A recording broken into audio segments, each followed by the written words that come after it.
Hi, welcome back guys. This is your friend, Parallel Deku, back with another fanfiction. This is the first part of What If Deku and Bakugou Were Cellmate. Now before starting, please give this video a like, and subscribe to the channel if you want more videos like this. Now let's get into the fanfic. Katsuki Bakugo swore loudly enough that his fellow passengers took a half step away from him in every direction. It was quite an amazing feat since the 8:35 am train downtown was packed with people. The young pro-hero gave them a casual glance, but didn't blame them for gaining some distance. He knew the words FCK off were permanently etched into his forehead creases, and that his ever-present scowl added a foreboding, or else. Bakugou had been working on limiting his angry outbursts. Apparently an angry hero didn't get as many fans as back in Endeavor's day, but Katsuki would worry about his image later. Right now, he was more concerned about the email he received from his boss. Everyone knew getting a work email before 9 am meant sit had hit the fan. Sure enough, a strong press on the email revealed a request for Bakugou's presence in Night Eye's office at 9 am sharp. He tried to swear quieter this time, but people still shifted awkwardly away from him. Katsuki realized that he was probably releasing some aggressive alpha scent instinctively. Sit. Bakugou sighed, leaning his head back to press against the cool glass of the train door while he lowered his phone. He guessed he shouldn't be surprised by the email. There were only 3 months left after all. Casually, his eyes took in his surroundings while he pressed his head further backwards onto the door. The passengers were mainly business people heading into work, most of whom were purposely avoiding his gaze. There was one kid on the train, and the look of awe in his eyes told Katsuki that he'd been recognized as Ground Zero. He tried to smile at the kid, but it must have come off as too predatory because the kid's mom pulled the little boy onto her lap and away from him. Great. This time, Katsuki directed his eyes upwards, staring at the ads above the train seats. Above the boy and his mom was the newest government-sponsored ad. On it, an obviously alpha couple. It was funny how easy it was to tell these kinds of things nowadays were smiling happily with a little girl being hugged to death in between them. Love finds a way when it's as nature intended. The ad read in loopy romantic red letters. DMN if that wasn't some doublespeak if Katsuki ever saw it. Ironically, the ad next to the happy couple was for a FRTLTY clinic boasting high success rates among alpha couples. Guess if you couldn't rely on nature, science could help too. Katsuki had only been 8 years old when he noticed all the empty classrooms in his school building. What's the point of having rooms with no kids in them? We could have a bigger playground, Katsuki had mumbled angrily between bites of his dinner. Even at that age, he was observant enough to catch the look his parents shared. What is it? Katsuki, his beta father began hesitantly, while looking at his alpha mother, probably hoping for her to take charge like she always did. Well, you see, Brad, his mother continued, indeed taking over. Once upon a time, all those classrooms were full of students. But now there are less kids in this neighborhood. Why? It's been stronger for a lot of families to have babies. Why? That's just how it is. Katsuki growled as he slammed his fork down. Tell me why, his mother growled back before sighing. You learned in class that there used to be a time before quirks, correct? Katsuki nodded because of course he knew. Well, quirks are due to a change in your DNA. That's what you call the information in all our cells that make us who we are. That change is called a mutation. And even though everyone has a different quirk, they are all due to that original mutation. So what's that got to do with babies? I was getting to that, she snapped. It was only a few years ago that scientists realized that the mutation that gave us quirks also made it strong for children to be born. Even alpha couples who used to have lots and lots of kids might only have a couple now. That's why you're so special, Katsuki. His father popped in, rubbing his son's hair fondly, even though it only earned him a scowl from his child. We were so lucky to be able to have you, especially since. Again, his parents had shared a look. At the time, Katsuki hadn't understood it. Now older, he knew his father's unsaid words. Since your mother is an alpha and I'm a beta. Back then, he'd chalked this conversation up as just another example of why he was so amazing. The next day in school, Katsuki had boasted about how special it was that he'd been born against all odds. He had no clue that those studies his mom had talked about would bite him in the butt 15 years later. A chime vibrated throughout the train car and a kind, but robotic voice of a woman announced the next stop. Katsuki pushed himself off the exit in preparation to get off. If it was possible, the train station they pulled into was busier than the train he'd rode in on. Still, people gave Bakugou a clear path as he made his way out and through the station. Yup, he was probably sending out some pretty aggressive pheromones.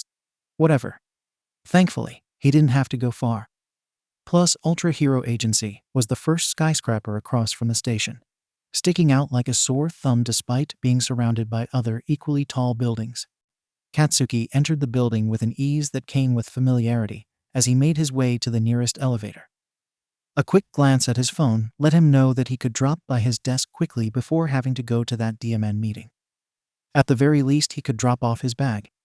Immediately, Katsuki regretted his decision when he felt an arm around his shoulder as soon as he'd exited the elevator. Oi Bakugou, cutting it close today, are we? Other than getting a few inches taller, Kirishima hadn't changed much after graduating from UA. FCK off city hair, I've got somewhere to be right now. Katsuki growled while pushing the other alpha off him. The action didn't throw the other male off, but he did raise an eyebrow at his friend's statement. Really? Where to? None of your F-seeking business. Katsuki pushed his way forward to his desk, tossing his bag onto his chair. Kirishima hesitated in responding and Bakugou used the opportunity to cut him off. I'll meet you down in the locker room. Fill me in when I get there. Of course, but hey. Kirishima reached out to stop his friend only to have the other dodge his grip. This isn't about, you know. I said it's none of your F-seeking business. A sideways glance showed a frowning Kirishima and Katsuki frowned too. I'll talk to you later. Like a light SWCH, Red Riot was all smiles. The other went as far as giving Katsuki 2 thumbs up as he walked to his own desk. Katsuki sighed under his breath as he entered the stairwell, heading up the last few floors to Naitai's office. He knew he was at the right place when opening the stairwell door resulted in a silent floor.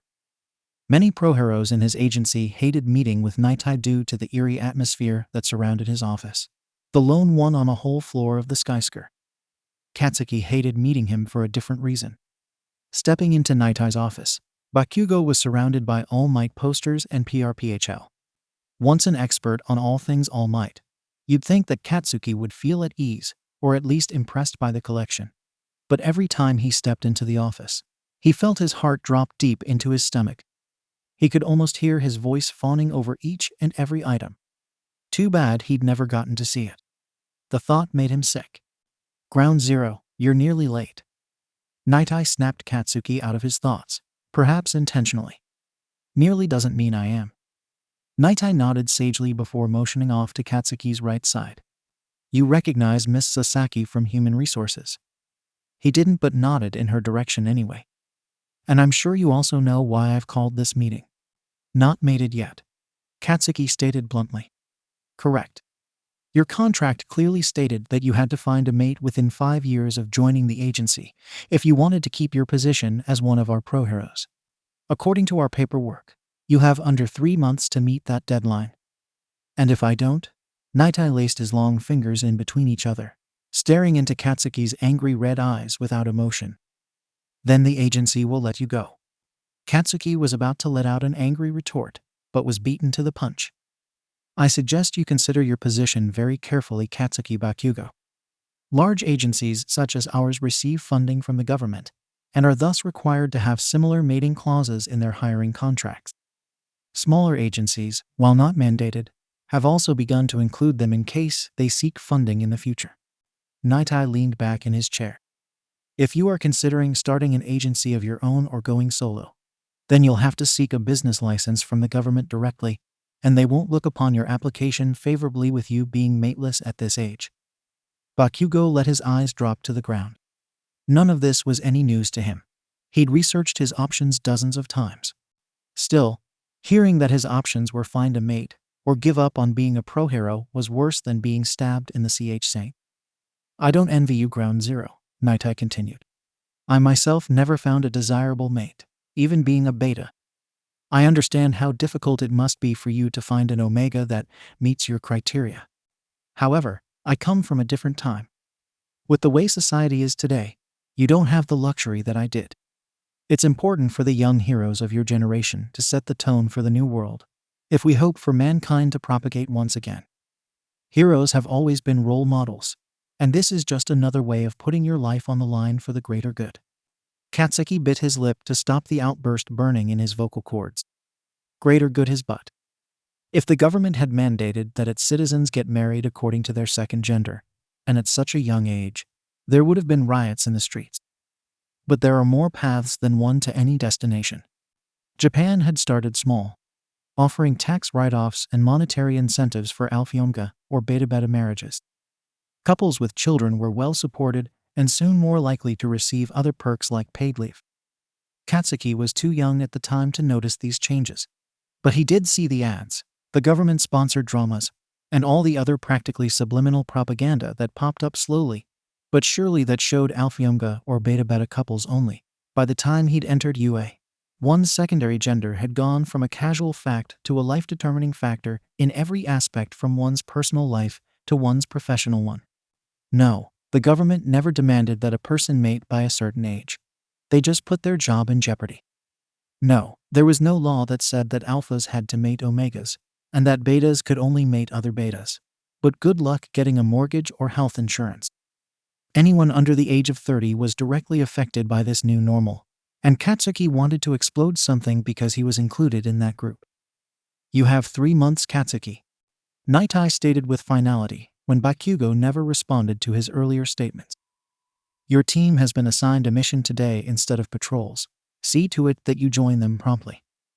With a stiff nod, Katsuki turned and left the room. "Dude, there you are," Kirishima called before jogging over to Katsuki, both now fully dressed in their hero attire. "You took forever. The teams have already been briefed, and we're out in 3. Teams. How big of a F-seeking mission is this?" Plus, Ultra Hero Agency was different from the kind of agencies he grew up around. The demented love child of Sir Nightai's small but well-renowned agency, and the current One Hero Lemillion's fever dream. Plus Ultra was the first agency to be operated only with hero teams. Originally, other agencies had laughed at the idea, considering how pro-heroes were ranked. How was a pro-hero supposed to constantly work with other heroes on equal standing, when they were essentially fighting over the same positions on the leaderboard? Especially when said leaderboard provided a hero with fame and money. But time proved all the other agencies wrong, as most of the current top 20 spots were employed by Plus Ultra, including Bakugou, who much to his aggravation held the 7th spot. Even with the whole team dynamic being ingrained into their agency, it was still uncommon for one mission to be run with more than one team. Kirishima only shrugged in response to Katsuki's question. It sounded more like an efficiency thing than anything else. "There's only 2 of us, one on offense, one on rescue." Kirishima's eyes lit up suddenly with determination at the word rescue. "Basically, we're busting an Omega PRSTTN ring, looking for trafficking victims and such." "How manly is that?" Katsuki rolled his eyes. DM and Kirishima could be a textbook alpha sometimes. "If they aren't being trafficked, they won't be very happy to see us." Kirishima frowned. "I never really understood that. Shouldn't they be happy that we're saving them?" "For the last time, babe." A pair of pink arms wrapped around Kirishima's shoulders before a similarly pink head appeared over his right side. "Some girls choose that life, you know? Just 'cause we're Omegas, it doesn't mean we can't handle ourselves." Kirishima blushed and started backpedaling quickly, not meaning to offend his mate. "I wasn't saying that. I'm just saying they shouldn't have to sell themselves for money." "I'm with Kiri on this one," Kaminari added, joining their little circle. "Why not be happy that they don't have to do that anymore? And what? Go find a mate instead." Mina huffed, letting go of Kirishima to cross her arms. "Maybe they like that lifestyle better. I'm all for saving trafficking victims and helping out fellow Omegas who don't know they have other options. But when we bring them in, we're going to do so in HNDCFFS, and that's so not cool. You Alpha all think you're so high and mighty, and that all us Omega need protection. It's not 'cause we're Alpha." Even Zero had popped up into their conversation. "As heroes, we just want to help them out." "Oi," Katsuki growled, fed up with how the conversation had turned into some philosophical debate. Can someone just fill me in on the plan already? Thankfully, Kirishima did, while Mina continued to argue with Kaminari and Zero. The self-proclaimed Baka Squad were on a fence, while Uravity's team, of all people, were supposed to get the Omega out of the seedy hotel that was apparently the operations hub. Before long, it was time to load up in the cars to head off. Unfortunately, the conversation in the car turned to an even more troublesome topic. "Where were you this morning, Bakugou?" Kaminari asked, sticking his head in the gap between Katsuki's front seat and the window. "None of your F-seeking business." "He had a meeting," Kirishima added helpfully from the driver's seat, earning him a death glare from Katsuki, while the rest of the car went quiet for a second.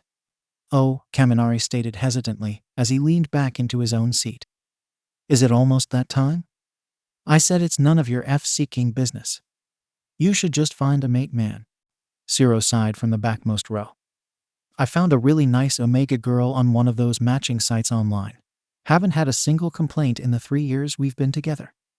"Yeah, maybe you'll fall in love with time like me and Kiri did," Mina added cheerily. "Find some third-year Omega at UA or something. I'm sure you're probably pissed that you're going to lose your job if you don't find a mate soon. But at least it's not like us Omega who can't get hired as a pro in the first place without being part of a hero duo." "Talk about unfair. That's what you say now. Wait till you become PRGNT like Gyro." As much as she misses hero work, she admits that knowing I've taken over her patrol and cases helps a ton. "Erg, Kaminari, you're sounding like such an alpha again.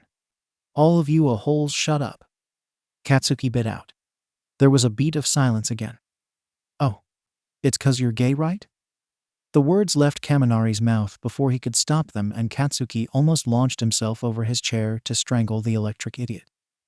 Only Kirishima's rock-strong arm kept him back. "Calm down, bro. We're all friends here, remember?" No judgment. Katsuki leaned back in his chair, but his palms sparked in frustration. Behind him, Mina hummed softly. "Guess it is asking a lot of you to not only find a mate you don't love, but to potentially have one you'll never be sequally attracted to.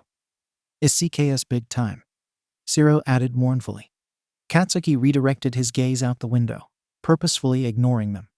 His teammates caught his shift in mood and respectfully changed the conversation to what Gyro was doing on PRGNNCY leave. Bakugou tuned out their conversation, but couldn't shake the feeling of hopelessness that was starting to consume him. It wasn't as if there were any laws or even stigma against being gay, at least not these days. Even pro-heroes had no problem coming out publicly in the past decade or so. The problem was that he was a gay alpha. In all his life, he'd only met 3 male Omega, all of which were fellow heroes. On a worldwide scale, male Omegas only accounted for 2% of the population, making them as rare as female alpha. Ironically, he knew of only 3 of them too. Unfortunately for him, all the ones he had known were already mated by the time he met them. Not that he would have ever wanted to mate with his teacher, or that week a whole monoma in the B class. Despite the fact that both male Omega and female Alpha had much lower rates of pregnancies, even in Alpha-Omega relationships, the government never put restrictions on these matings because they were so rare. Honestly, if male Omega were more common, and he could mate one just for the sake of getting mated and keeping his job, Katsuki would do it in a heartbeat. But getting mated to a female Omega, denying his instincts and having F-seeking children he didn't even want. An involuntary shiver ran up his spine. Katsuki wasn't looking for love. He had already lost his one true love because of his own stupidity. But it seemed that he wouldn't even be able to find a mate he could be sequally attracted to. DMN if this wasn't some F-seek-up karma. Although he deserved it after. The car came to a stop and Katsuki couldn't be happier. Beating up villains. At least that was something Katsuki could do right. Unfortunately, there weren't so much as villains to fight as there were Johns to apprehend. Katsuki did get some satisfaction from chasing down some a-holes who tried to escape the premises, as they practically sit themselves when they realized he was ground zero. His reputation for overkill came in handy sometimes. It was immediately obvious that whoever was running the operation wasn't around, and that left his team sitting on the sidelines while they waited for the rescue team to finish up. Bakugou stared at his feet, unable to keep his thoughts from turning darker and darker as he thought about his future. He'd have to make a choice soon. mate some random Omega chick, or find another career. FCK, he was so close to being #1. He needed more time. Bakugou. Hey Bakugou, snap out of it. Kirishima was just about to hit him over the head when Katsuki came to and grabbed his arm. The FCK is at City Hair. We done? No, I mean yeah we are. But that's not why I was getting your attention. His friend was practically jumping up and down with excitement and Katsuki had to stifle a groan. This couldn't bode well. Then what the FCK do you want? I just talked to one of the member of the rescue team, and you won't believe it. One of the prostitutes, one of the Omegas, he stressed the word, is a guy. A male Omega, here of all places. Katsuki stared at his friend like he had two heads. And then, just like that, the pieces CLC'd in his head. Kirishima's joy, the meaning behind his statement. What if Katsuki didn't have to compromise himself after all? Somehow Katsuki managed to keep himself from looking up the report until lunch. Despite his best attempts to keep the thoughts of the rumored male Omega at bay, Bakugou had spent all of the morning's patrol going through the possibilities. The most likely, but most unsatisfying, scenario would be that the Omega already had a mate. Perhaps he was kidnapped, or maybe he ran away, and that was how he ended up in that motel. Both were not uncommon occurrences in the Omega Sec industry. If the former was true, then the police would have already informed his mate in order to reunite them, which did nothing for Bakugou's predicament. If it were the latter, that would prompt a domestic dispute case which could take longer than 3 months to settle, leaving Katsuki back at square one as well. So, what if the Omega didn't have a mate? Katsuki didn't want to think too strong about being so lucky, but ran through the scenarios anyway. PRSDTN itself carried a fairly light sentence. Parents or alpha friends were often contacted to post the Omega's bail, and the Omega would be under a brief house arrest to deter them from going right back to turning tricks. If the Omega was released already, Bakugou didn't know how to move forward. He couldn't very well show up randomly to whatever address was on file and say, I don't know you, but we should mate. No, after a lot of thought, only one scenario worked in Katsuki's favor. If the Omega hadn't posted bail yet, Bakugou could explain his situation. Maybe, just maybe, he could garner enough sympathy to at least score a date with the Omega. Or perhaps the Omega was the type to be swayed by Ground Zero's fame as a pro-hero, and the lifestyle he could provide. Katsuki wouldn't blame the man for taking advantage of the situation for monetary gain. Wasn't Bakugou basically using the Omega for his own selfish needs? If by some miracle, Bakugou could catch the Omega prior to his release, Katsuki at least had a chance. But honestly, he was likely screwed. The file for this morning's case was easy enough to find. Bakugou hadn't filled out his part of the paperwork yet, meaning the link sat at the top of the Hero Activity Reporting Program. Having been part of the case made this part easier. No one would question his snooping through the paperwork. A few simple CLCKs opened up the defendant's list and Katsuki involuntarily held his breath. Whoever was working on the file over at the police station was obviously taking their sweet time.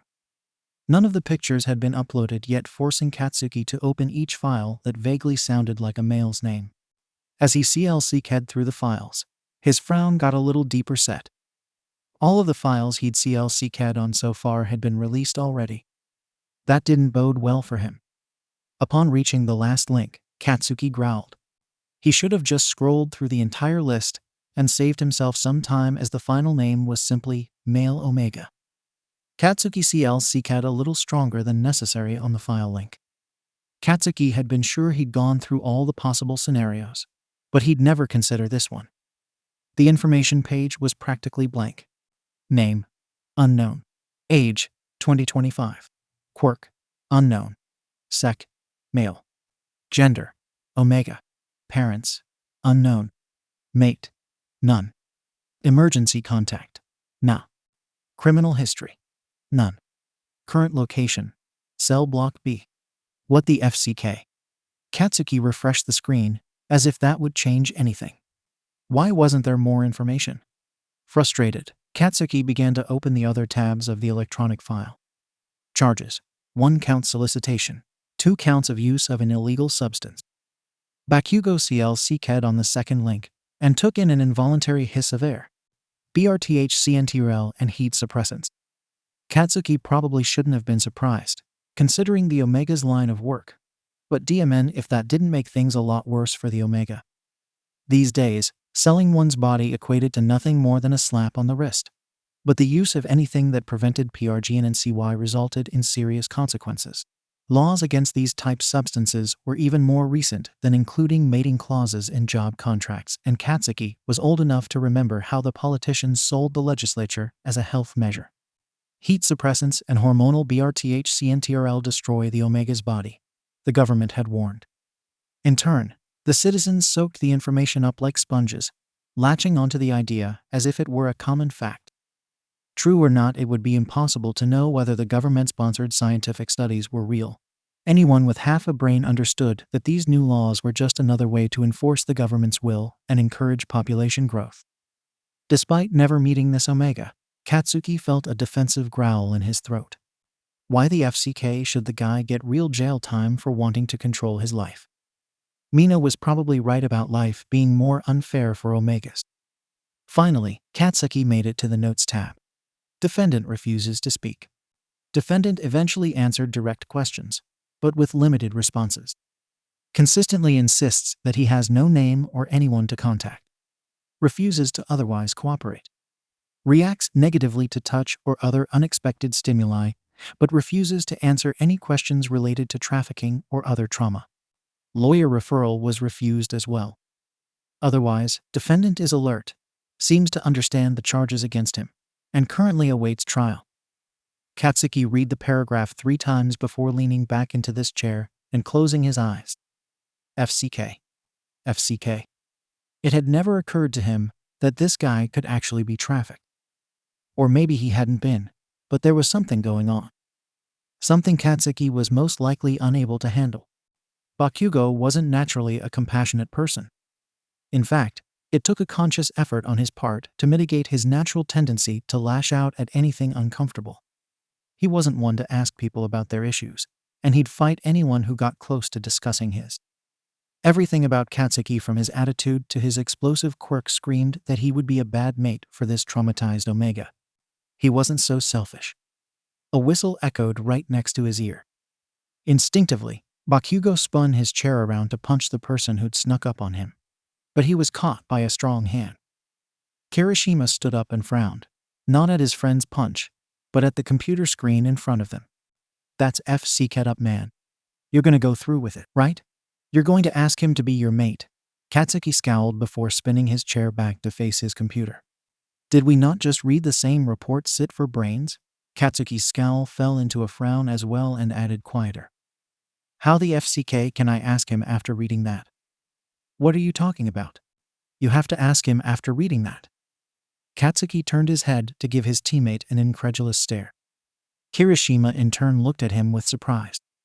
Wait, are you serious? Were you not going to ask him? Of course not, Katsuki snapped. Do I seem like the type of person this Omega needs?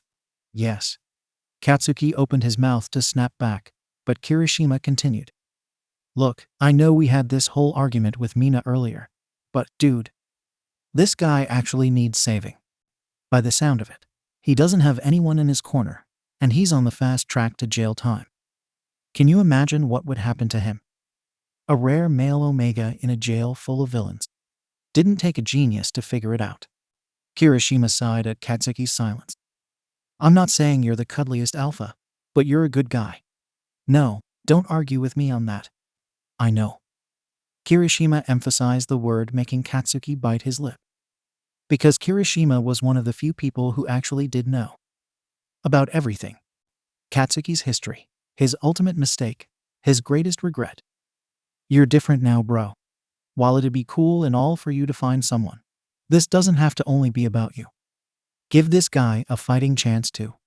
Kirishima walked toward his desk, and Katsuki thought that this was the end of the conversation. However, the redhead returned only a few moments later with a stack of papers that he unceremoniously dropped on Bakugou's desk. Here's all the paperwork if he says yes. The squad took turns collecting it all during our lunch breaks. We're all rooting for you. This time, Kirishima made a quick getaway for the elevators, and not a moment too soon as Katsuki sent a little explosion in his direction. Ground Zero sighed as he picked up the paper on the top of the stack. He couldn't back out after that. It was nearly 10 p.m. by the time Bakugou had finished both his patrol and the day's paperwork. By the time he made it down to cell block B, the clock was nearing 11. Another perk of being a hero, Ground Zero, still dressed in most of his hero uniform, just had to flash his license to get the board officer on duty to buzz him through to his desk. Technically, he shouldn't have been allowed back here, especially at this time at night. But tenured police officers didn't care about the minutiae. Prisoners are prisoners after all. What cell is the male Omega in? That got the officer to raise an eyebrow and eventually make a disgusted face. Didn't peg you as one of those. Katsuki slammed a small explosion into the desk, making the officer yelp. I'm not. Has anyone FC King touched him? The timid policeman shook his head violently. Keep it that way. Now what cell? He's in the isolation room at the end of the hall. No one knows what his quirk is, so no one wanted to take any chances. I'll buzz you in when you get down there. Ground Zero grunted and began to stomp his way down the hall. Unfortunately, his palms were still smoking at the very idea of people, possibly heroes, paying prisoners unwanted visits. Katsuki flexed his hands several times as he walked until the smoke subsided. Apparently, the other prisoners had heard his interaction with the guard. Behind their bars, they stared at him warily, some sizing him up and some scooting back in fear. At least none of them bothered jeering at him like villains tended to do. As Katsuki got closer to the correct door, he also started to sweat and his breath picked up in speed. He tried to calm his breathing, but he was shaking a bit with anger. DMN. This wasn't how he wanted to start this meeting. He needed to calm down. Unfortunately, he'd barely reached the correct door when he heard the telltale buzz of the lock coming undone. Katsuki forced himself to take a deep breath, steeling himself for the upcoming interaction, and then he opened the door. The scent hit him first, and it took all Katsuki had to not crinkle his nose in disgust. Despite what the case file had said about there not being a mate, someone had definitely marked the Omega. A putrid scent, meant to keep other alpha away, filled the entire cell. To make matters worse, several other scents seemed to overlap on top of each other, most likely due to the Omega's occupation. There were so many conflicting smells that Katsuki couldn't even pinpoint the Omega's own scent. The very idea made his stomach turn. Immediately, the Omega caught his eye, but Katsuki forced himself to look around the rest of the room. Like most isolation rooms, there wasn't much else to see. A small toilet and sink were in one corner, and in the other was the bed. On the bed, the male Omega sat against the wall, legs drawn to his Saint, head buried in his arms. They'd put him in the dark blue long-sleeved jumpsuit all the other prisoners wore, though Katsuki supposed he shouldn't be surprised. Really, the only unique feature he could see in the other male was his shoulder-length dark brown hair that seemed to turn nearly black at the roots. Even with Katsuki's entrance, the Omega didn't move. Bakugou waited a beat before giving a curt cough. Still no reaction. Katsuki grit his teeth together as he attempted to rein in his annoyance. Hey, I have some questions for you. Instantly, the Omega's head popped up, and for a second the world stopped. Piercing green eyes connected with Katsuki's red ones. Katsuki could feel his jaw drop open, his heart speeding up alarmingly fast. It couldn't be. He'd dreamt of those green eyes every night since the funeral. For a few months, he saw those eyes in the shadows of every person he walked past on the way to and from school. And now, here they were right in front of him. Except they weren't. Because Deku was dead. Bakugou forced his mouth closed, and he forced himself to see the male in front of him like his childhood therapist had taught him. The face was wrong, Katsuki realized. It wasn't round enough. It wasn't dotted with freckles. A scar ran down the left curve of this man's cheek and chin. There was no green-black hair. Now that he looked, the eye color was wrong too. It wasn't bright enough. FCK Katsuki was stupid. More than one person could have the same eye color, even uncommon ones like red or green. The male Omega was still staring at him, and now that Katsuki was paying attention, he saw a mix of shock and fear clear in the other's expression. Slowly, Bakugou made his way further in the room, ignoring the slight flinch the other male made when Katsuki got closer. He took a step further away at that, and after looking around the room once more, he sat slowly on the ground. Heard you're not the talkative type, but can you tell me your name? Katsuki asked gently, now looking up at the Omega. He hoped his position on the floor was less intimidating, but the Omega wasn't even acknowledging his presence. Well, my name is Katsuki Bakugo, and my pro-hero name is Ground Zero. I worked on your case. To his surprise, Katsuki got a reaction to those statements, but not one he expected. The note in the male Omega's chart had hinted at an underlying hostility directed at the people working his case. But there were no hints of a fight here. Instead, hurt flashed across the Omega's face before the man lowered his gaze to stare at his lap. The two sat in silence for a while. Do you not have a name? The Omega shrugged. So you do? The Omega shook his head. Katsuki fought the urge to growl. Okay, then what do you want me to call you? No response. Already Katsuki was losing his cool. Fine, we don't need to beat around the bush. You know what's going to happen to you, right? You know what they're charging you with? The Omega nodded. And you know that you can't post bail or get a lighter sentence without someone vouching for you. Again, a nod. Then did you not give the other cops any contacts because you don't have any, or because you don't want to? Both. The word was barely a whisper, but Katsuki nearly jumped in surprise. So you do talk? Yes. Then why didn't you answer me before? I did. Just without words. Katsuki's eyebrow twitched, and he felt his anger get a tick higher. If you don't contact anyone, they're going to send you to jail. Okay. Katsuki banged his fist against the floor, and the Omega flinched again. Don't be stupid. You think they're going to be kind to an Omega like you in jail? The Omega shrugged again. Bullshit.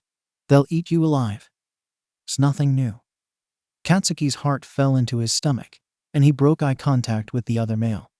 He waited a second, staring at the back of his hands on his knees, before he finally forced himself to say it. Prison is not your only option. Silence. Oh. Katsuki forced himself to meet the Omega's green eyes again, as they stared at him expectantly.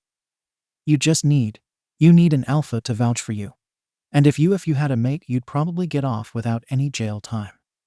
Curiosity turned to confusion in those green eyes, and Katsuki swore under his breath. I'm saying that I can be that alpha. I'm asking you to consider being my mate.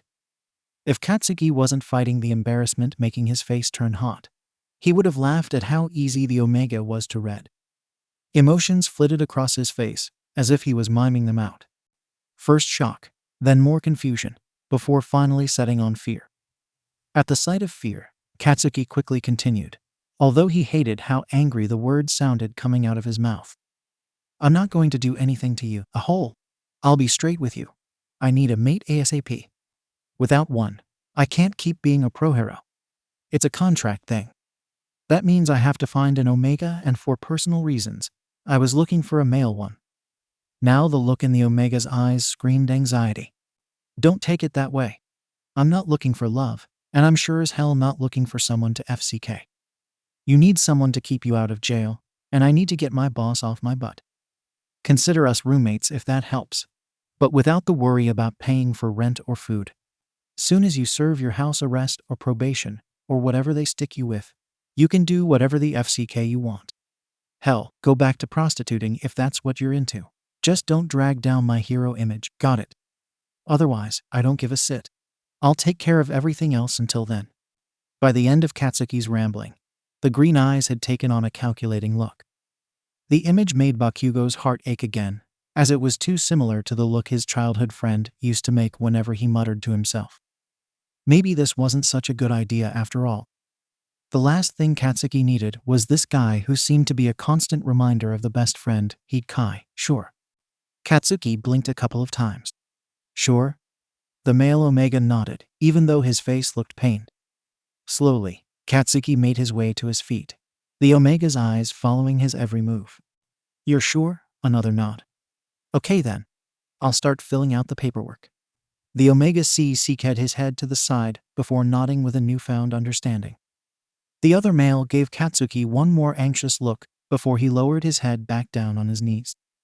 Katsuki took that as his cue to leave but hesitated at the door. Oi. So, what do I call you?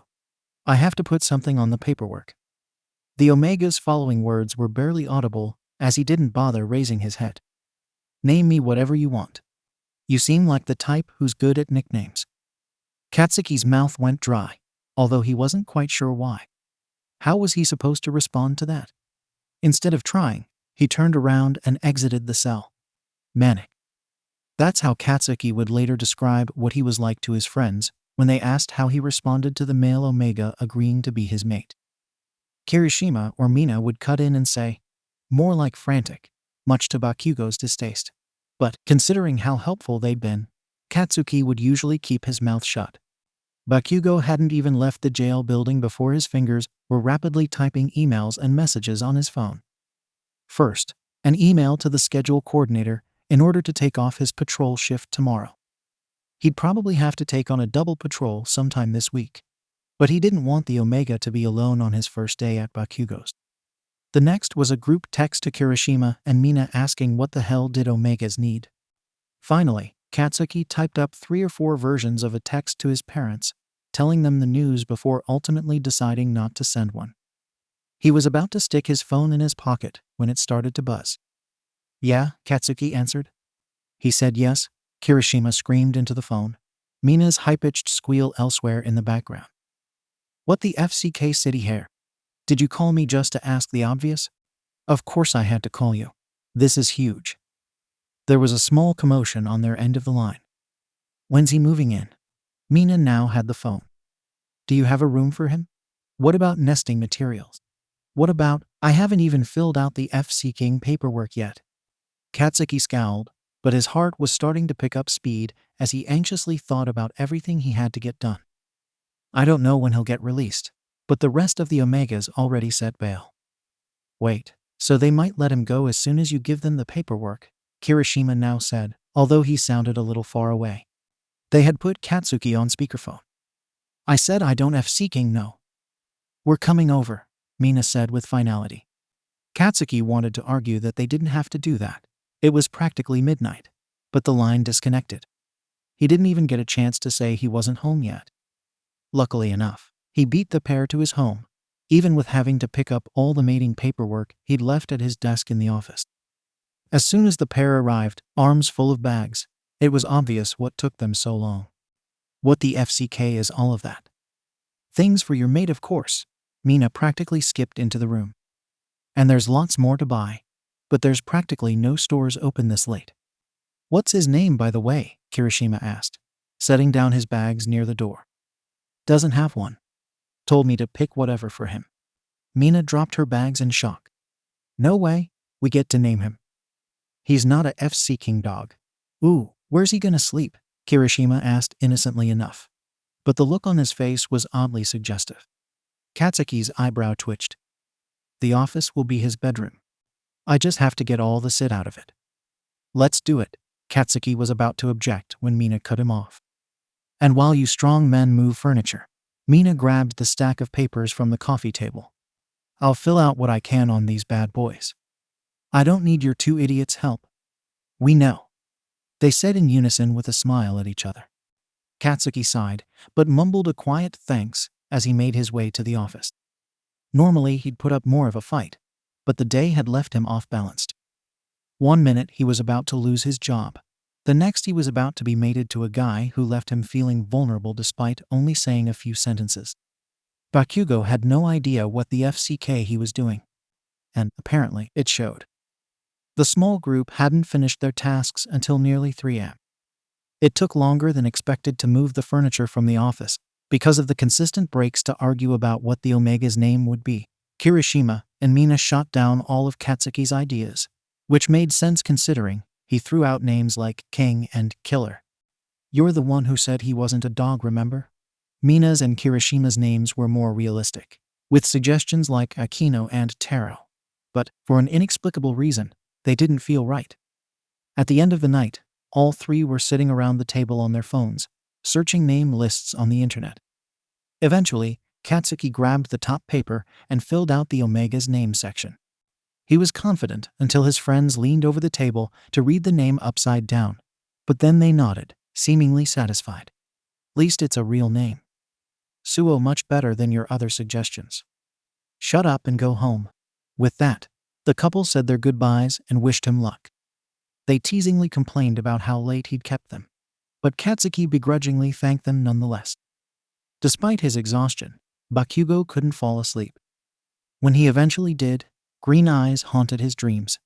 It was naive of Katsuki to think that his new mate would be coming home with him that day. Despite getting to the office for marriage licenses half an hour before they opened, he was number 15 in line. He stood there for over 2 hours before he even got up to the teller, only to be told he needed to set an appointment with one of their case managers because of his mate's special circumstances. To make matters worse, the first available meeting wasn't until 1 p.m. the next day, even though he could see one of them playing FC King Solitaire from his side of the teller station. A hole. So, Katsuki was forced to go home, where he anxiously cleaned, researched, and otherwise prepared for his new mate. With the extra time, he was able to order a new bed and other bedroom furniture. He also stocked the kitchen fridge. Maybe it was good to have an extra day to prepare. He decided an extra day was not good. Once again, Katsuki tossed and turned in his bed with overwhelming anxiety until he fell asleep to judging green eyes. He was no longer sure exactly who they belonged to. In order to make the 1 p.m. meeting, he had to switch his shift to a night patrol, which meant he had all morning to wait. The next day, he chose to arrive at the office for marriage licenses as soon as they opened and ignored the strange looks he got when he immediately took a seat in the waiting area.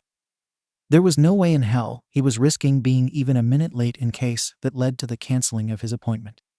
When he was finally called in by the solitaire, a hole of all people, Katsuki prepared himself for questions about why he was mating a prisoner, or maybe about the Omega himself. But no, the meeting consisted of Bakugou simply watching as the man behind the desk read through each and every paper, stopping every few pages to type something into the computer. Finally, the man turned to Katsuki with an apathetic, "Congratulations. That's it. Why the FCK did I have to be here for this meeting?" Katsuki said, thinking aloud. The case manager didn't look bothered. "Standard protocol." "Fine." Bakugou responded through grit teeth. "When will he be released?" "Your mate was originally scheduled to be sentenced in 3 weeks, but your application has moved him to the next available date, which will be," the man glanced at the computer, "on Friday. 4 p.m., 6th floor of the courthouse, room 631. Katsuki shifted uncomfortably in his chair. "Should I be there for that?" The man raised an eyebrow at him, and Bakugou wondered if that was a dumb question. "You're not required to by any means," he said. But Katsuki understood the implication that most mates would want to attend. "Do you need a visitor's pass to visit him prior to the trial?" "No," Katsuki said, thinking of how he could always get let in regardless. The man looked at him again like that was the wrong answer. FCK, was he already a city mate? "Then congratulations on your new partner Ground Zero. I'm sure you'll both be very happy together."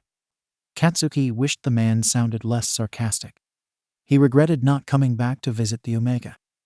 Since his meeting about the marriage license, Katsuki had taken on extra shifts in order to take off time in the future, with the intention to have more time with the Omega upon his release.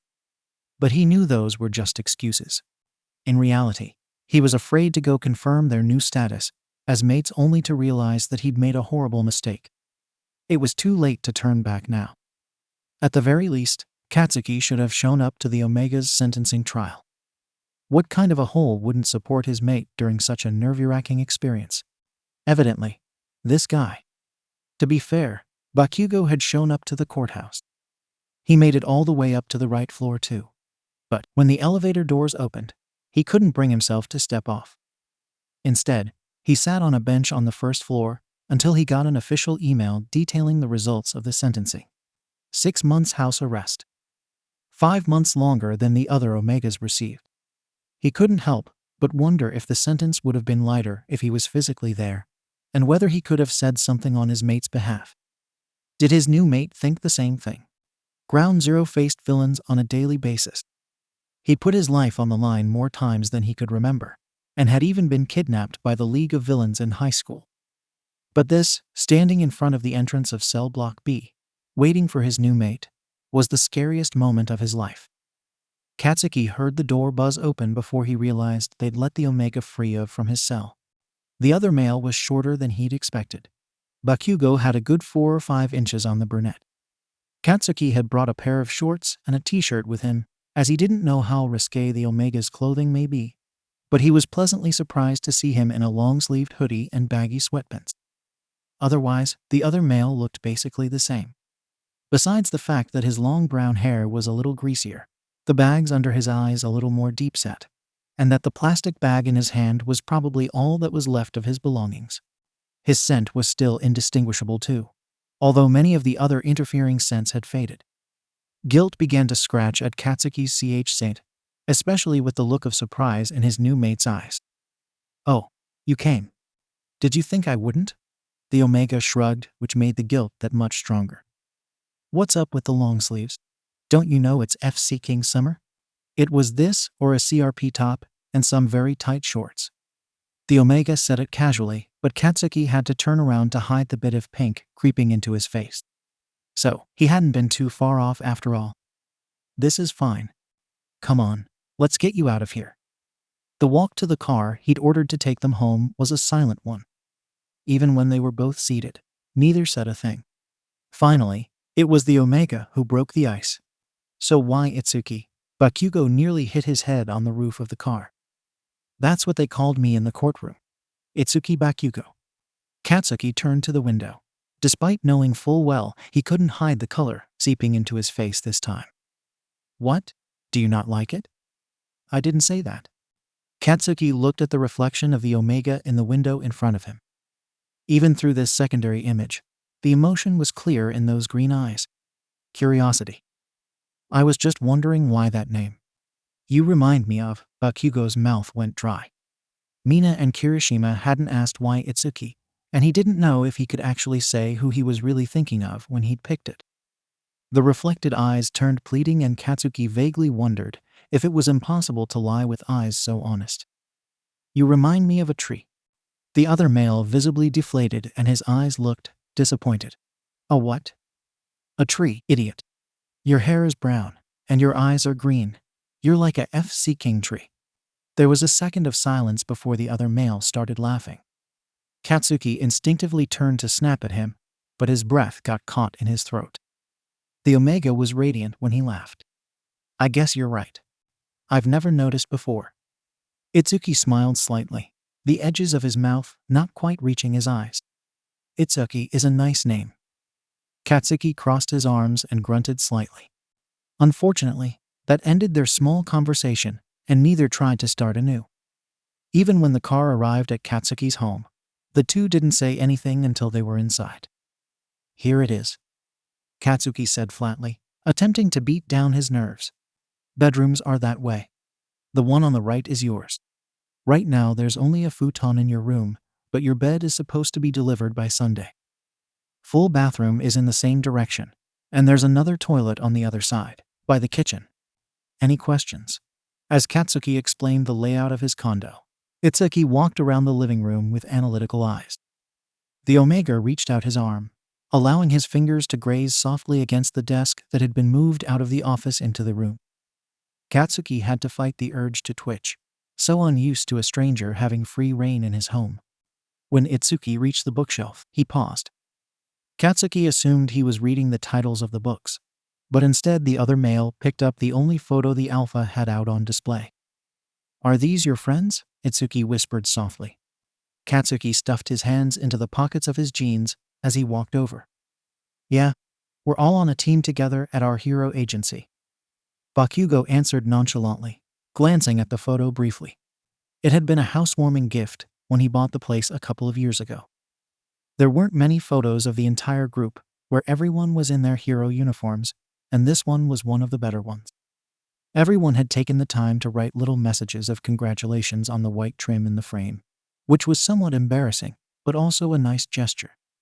The picture didn't interest Katsuki, however, as he was more intrigued by his new mate's face. He looked sad. "It looks like you have some real good friends." Katsuki narrowed his eyes at how strange that sounded, but with a blink Itsuki's eyes cleared of any emotion, as did his face. "Do you mind if I take a shower? It's your house now too." You don't have to ask for seeking permission. Itsuki hummed slightly as he put down the photo, but it wasn't clear that he agreed. Is that bag all you have? Yeah, I guess so. Katsuki shook his head. I guess I can go shopping tomorrow for more clothes and stuff. You'll have to give me a list of what you need and your sizes. Until then, you can borrow something of mine. I'll leave it outside the door. Towels are already in there. Itsuki nodded before walking off in the correct direction. Evidently, he had been listening to Bakugou earlier despite not seeming to do so. Once he was gone, Katsuki spent almost the entire time he was in the shower debating what clothes to give Itsuki. Pants or shorts? Tank top or t-shirt? Would anything he owned even fit the Omega? He seemed so small and fragile. Eventually, he settled on pajama pants with a string waistband and a plain black t-shirt.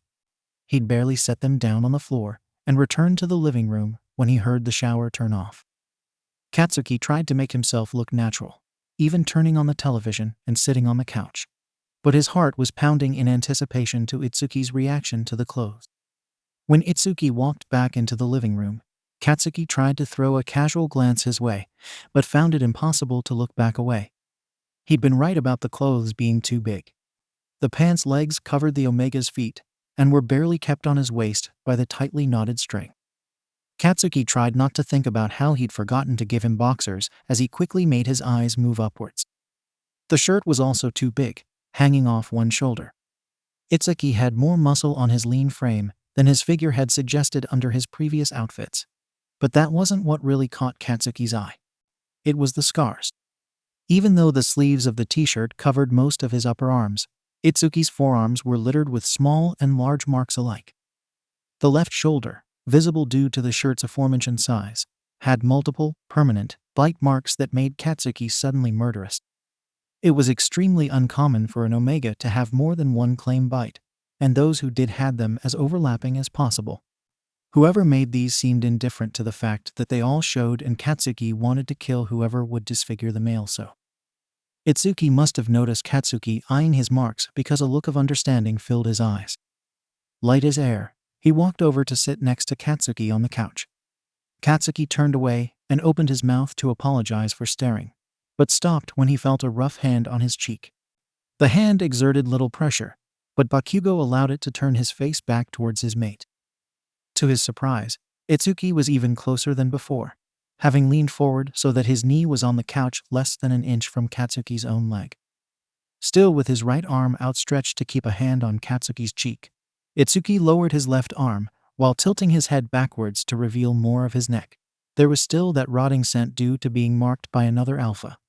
But the shower had removed all other scents, revealing an underlying sweetness that had to belong to the Omega. The scent was soothing, despite not being clear enough to pinpoint. It felt familiar somehow, almost alluring. Immediately, Katsuki tried to lean away only for Itsuki's hand to slide downward and catch him by the back of the neck. It's fine. This is what you want, isn't it? Katsuki had been so distracted by their sudden intimacy that he hadn't looked at the Omega's face. But when he did, Katsuki was filled with ice. For all the confidence and sex appeal Itsuki conveyed in his movements, his eyes were all wrong. They were cold, strong even. For the first time since meeting him, Katsuki had no idea what the Omega was thinking, and that felt very wrong. This time Katsuki backed away with force, successfully releasing himself from the Omega's hold. He immediately got to his feet and took a step away from the couch to add distance between them. No, it's not. We don't need to rush things. Itsuki stared up at him, eyes still mainly blank, though Bakugou could see some surprise leaking through whatever wall he had raised. We're mates on paper, but I told you I don't need anything else. I'm going to sleep. With that, Katsuki turned around and left the Omega where he still sat on the couch. His heart was beating incredibly fast, and he tried to convince himself it was from shock and not arousal. The next 2 weeks were an awkward transition. Katsuki had said that he and his mate could live like roommates, but he'd never thought of what that would mean for them. Sure, he'd lived in the dorms with his classmates at UA, but they had been attending classes together for months prior. Bakugou had never lived with a complete stranger. He quickly found out that sharing a house with someone meant finding out a lot of weird facts. Like that, Itsuki slept all day and stayed awake until the sun rose. Originally, Katsuki had planned to take several days off of patrols to spend some time with the Omega. It would probably be strange for the other male being in a new place alone. He quickly learned that wasn't necessary. Itsuki didn't wake up before 3 or 4 p.m. Bakugou was thrown off the first day, chalking it up as a fluke. When he had to wake his mate so that the mattress could be brought in the next day, though, he was glad that the Omega sheepishly offered. Sorry, working nights has drastically changed my sleep schedule. It may take a while to correct it. At the reference to Itsuki's previous employment, Katsuki didn't press beyond that. By midway into the following week, Katsuki also learned that Itsuki didn't know how to cook. At all. After coming home to a house filled with smoke twice, Bakugou started cooking meals for the both of them. Itsuki had protested at first. I swear I can take care of myself. But eventually yielded. The Omega took to doing the dishes instead. Surprisingly, Itsuki also liked to work out. He'd caught Katsuki off guard by asking if he had a set of dumbbells or other home workout gear. I used to run in the park or move trash for strength training, but that hasn't been a luxury I could indulge in lately. Katsuki wanted to pick that sentence apart, ask if he meant now that he was on house arrest, or if he was limited before too. But instead he just nodded and gave the other man the small set of weights he kept in his room. Besides their meals together, the pair mostly drifted on separate paths, even when sharing the same home. The one area the two consistently struggled with was conversation. They weren't together often, but they almost always ate together. Sitting across the same table without talking was an excruciating affair. To be fair, Katsuki was the worst of the two. He'd spend tens of minutes trying to think of a conversation starter only to be beaten to the punch, or for Itsuki to finish eating and leave. He similarly was extremely bad at keeping up the conversations Itsuki tried to start, as they usually caught him off guard. Bakugou, you went to UA, right? Itsuki had asked on day 4 and Katsuki had stiffened, because that was information he hadn't shared. I hope you don't mind. I researched Ground Zero on the phone you got me. Oh right, the internet was a thing. Katsuki had gone shopping for clothes and other items that seemed essential when stuck at home, such as the phone, a journal, and a portable gaming system. He'd spent hours agonizing over each item, unsure what clothes the other liked or what games he'd enjoy. So Katsuki should at least be glad he was using the stuff he'd picked out. Yeah, what about it? What was it like? Itsuki asked, twirling a strand of brown hair in his finger casually, but his question had a nervous twinge to it. Rigorous. Both the coursework and the training. They prepare students for pro-hero life well. They both fell silent until Itsuki finished eating and left. Katsuki wasn't lying about being bad at carrying a conversation. The next day, Itsuki was more specific. You went to school with your teammates at the agency, didn't you? The ones in the picture. Yes. And with your Ravity at Plus Ultra, and Ingenium of I Dayton, and Everest and Creati of geez, are you just going to list all those extras? Yes, we were in the same class together. Itsuki's eyes dulled a bit at that response, and he quickly stood up with his plate, leaving before Katsuki could ask why he'd asked. After that, the questions were more generic, but also more frequent. What type of music do you listen to? Do you have any hobbies? Favorite color? Favorite food? It was like they were in grade school, trying to find a common similarity so they could be friends. At least with these, Katsuki could ask, what about you? So the would-be in Itsuki's court. To his surprise, he normally got back some very detailed responses. Itsuki could get really passionate about certain topics without a moment's notice, and he'd keep the conversation going on his own for a while. Even with topics he didn't answer, the Omega could redirect like a pro.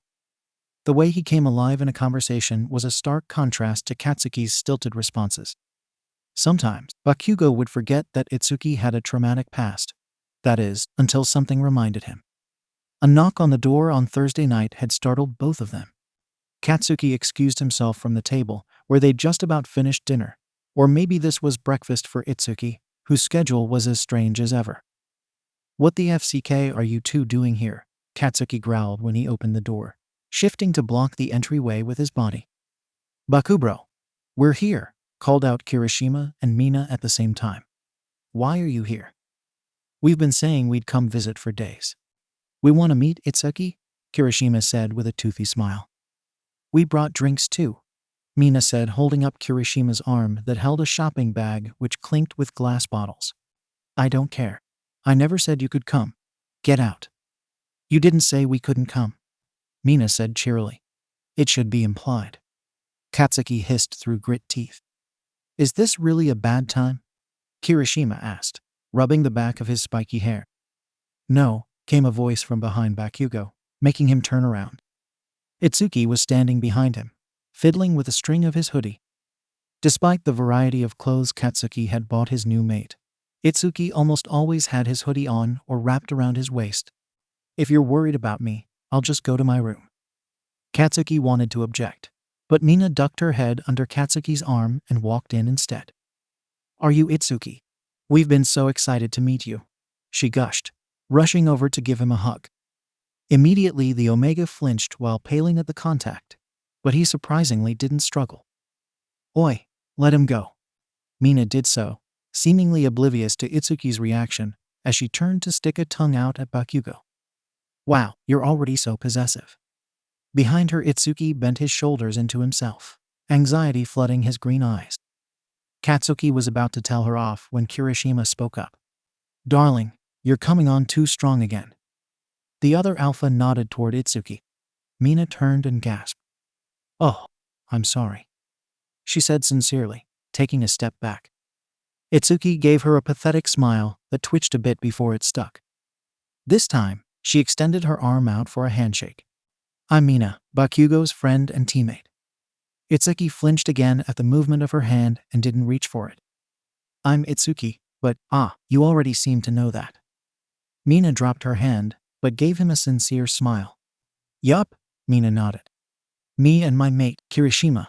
Yo, Kirishima waved, still outside the door behind Katsuki. We helped Bakugou fill out your two's mating paperwork. I hope you liked the name Bakugou picked out. Itsuki gave Katsuki a brief panicked look while nodding jerkily. Katsuki frowned. Mina, I think you two should really go. Bakugou said tensely, only to get a strong glare from Itsuki. I said it's fine, Katsuki. The room went silent at the sudden friction. Bakugou held Itsuki's stony stare.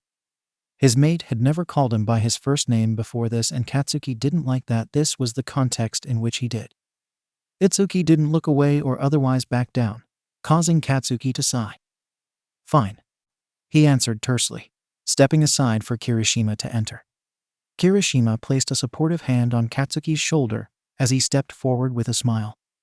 I'm sure it'll be fine, the redhead whispered so that only Katsuki could hear. Bakugou wasn't so sure.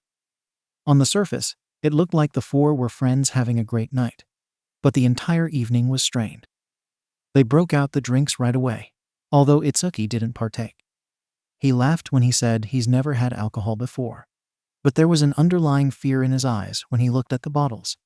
Katsuki glanced at Kirishima and Mina to see if Itsuki's emotions were as clear to them as they were to him, but neither's expressions changed.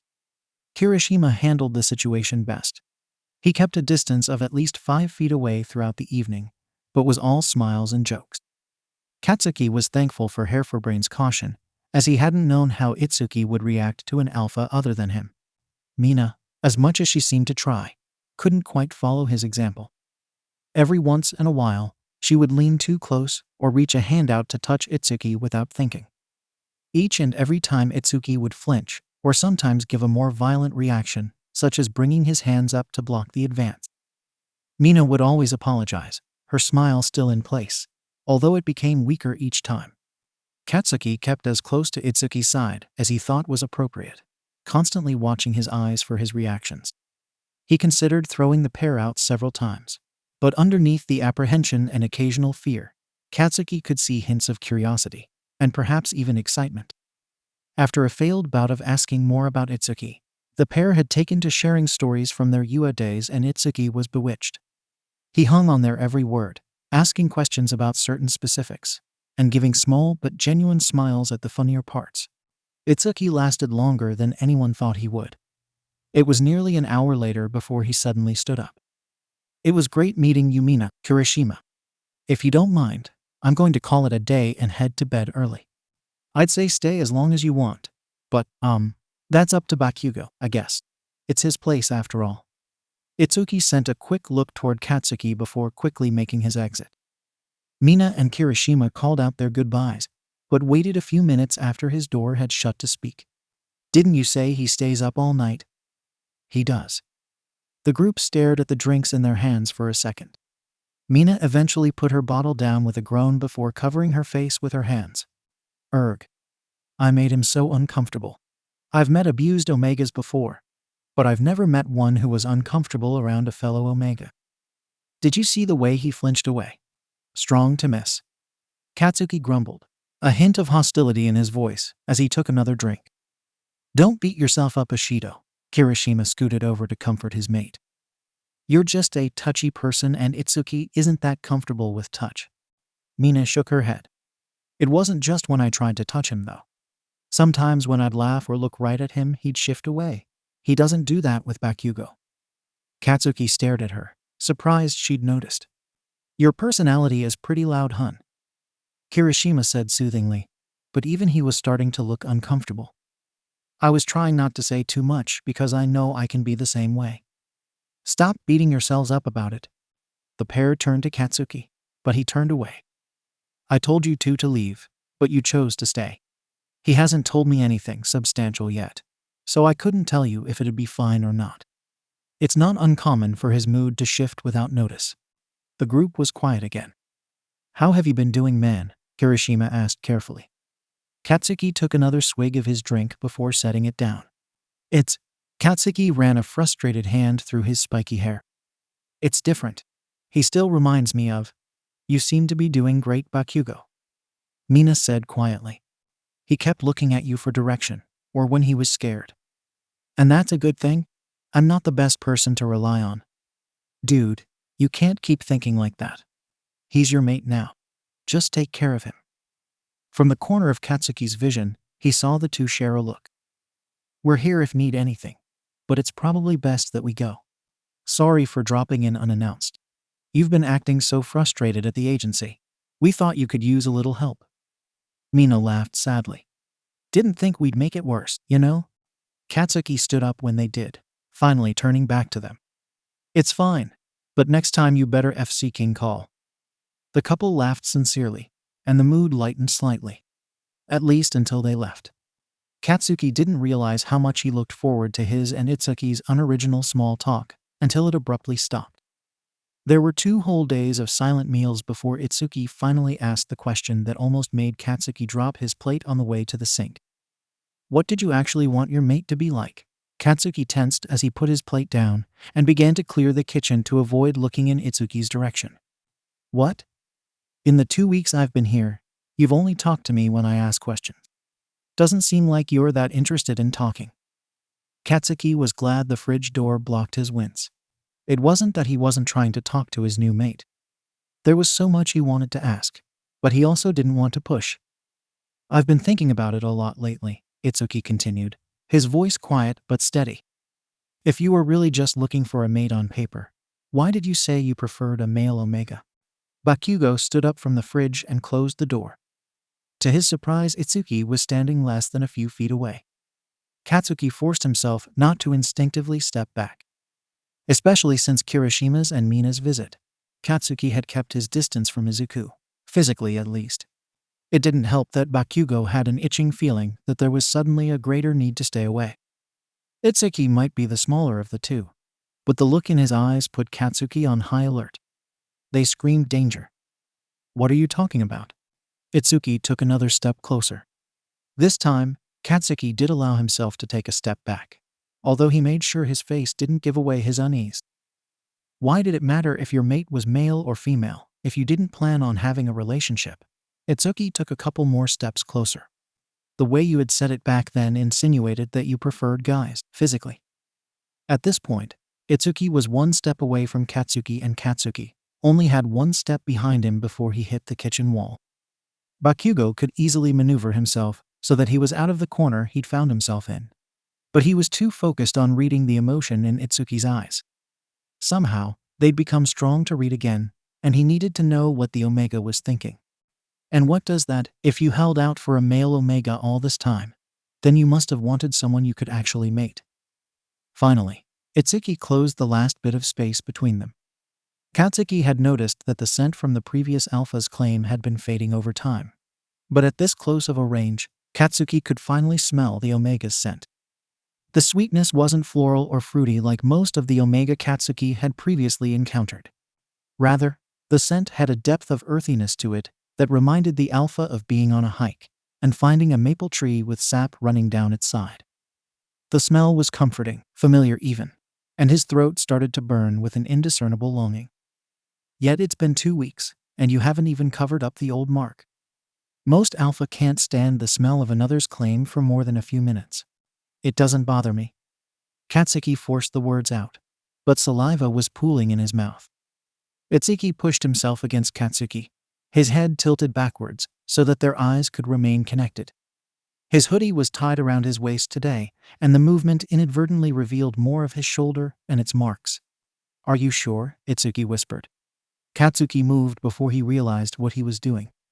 In an instant, he had flipped their positions, hands gripping Itsuki's upper arms, as he shoved him into the wall. A growl ripped its way through his throat as the Omega's scent grew stronger.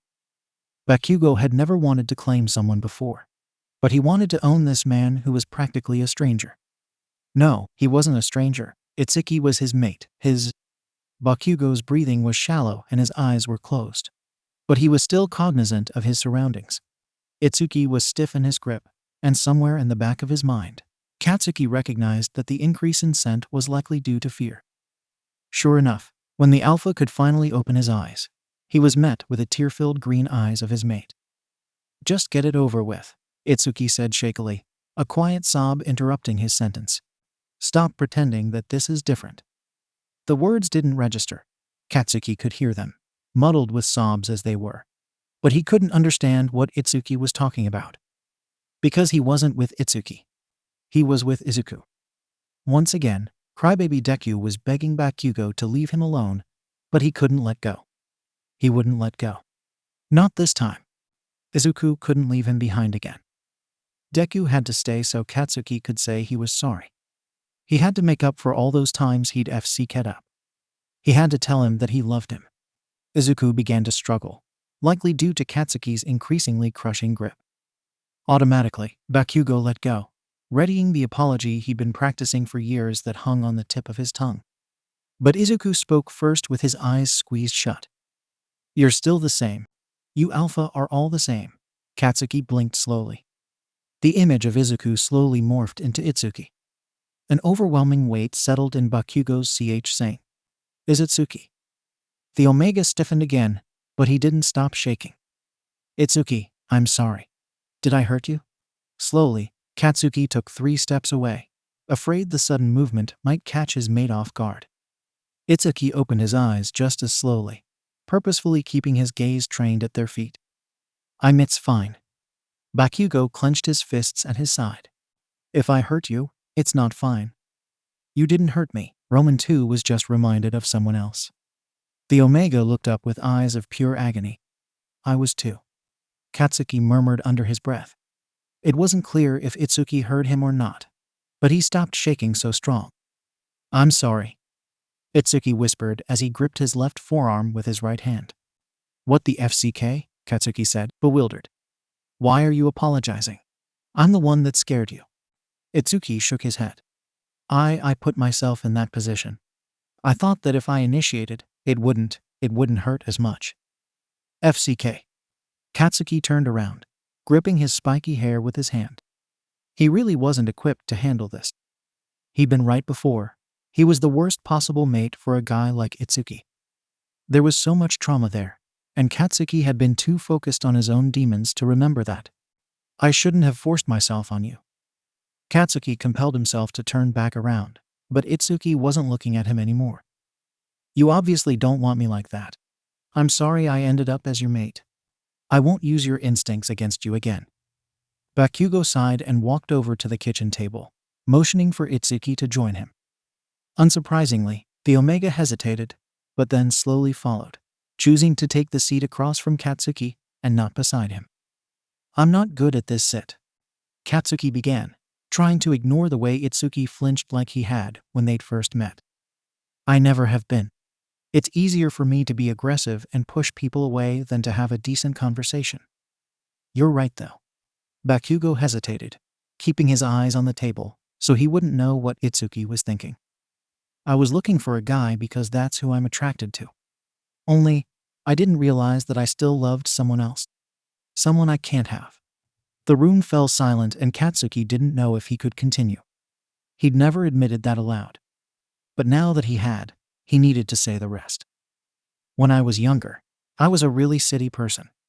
I was a horrible bully, especially to this quirkless kid in my class. We used to be best friends, but I decided he was below me. I used to beat him up and put him down.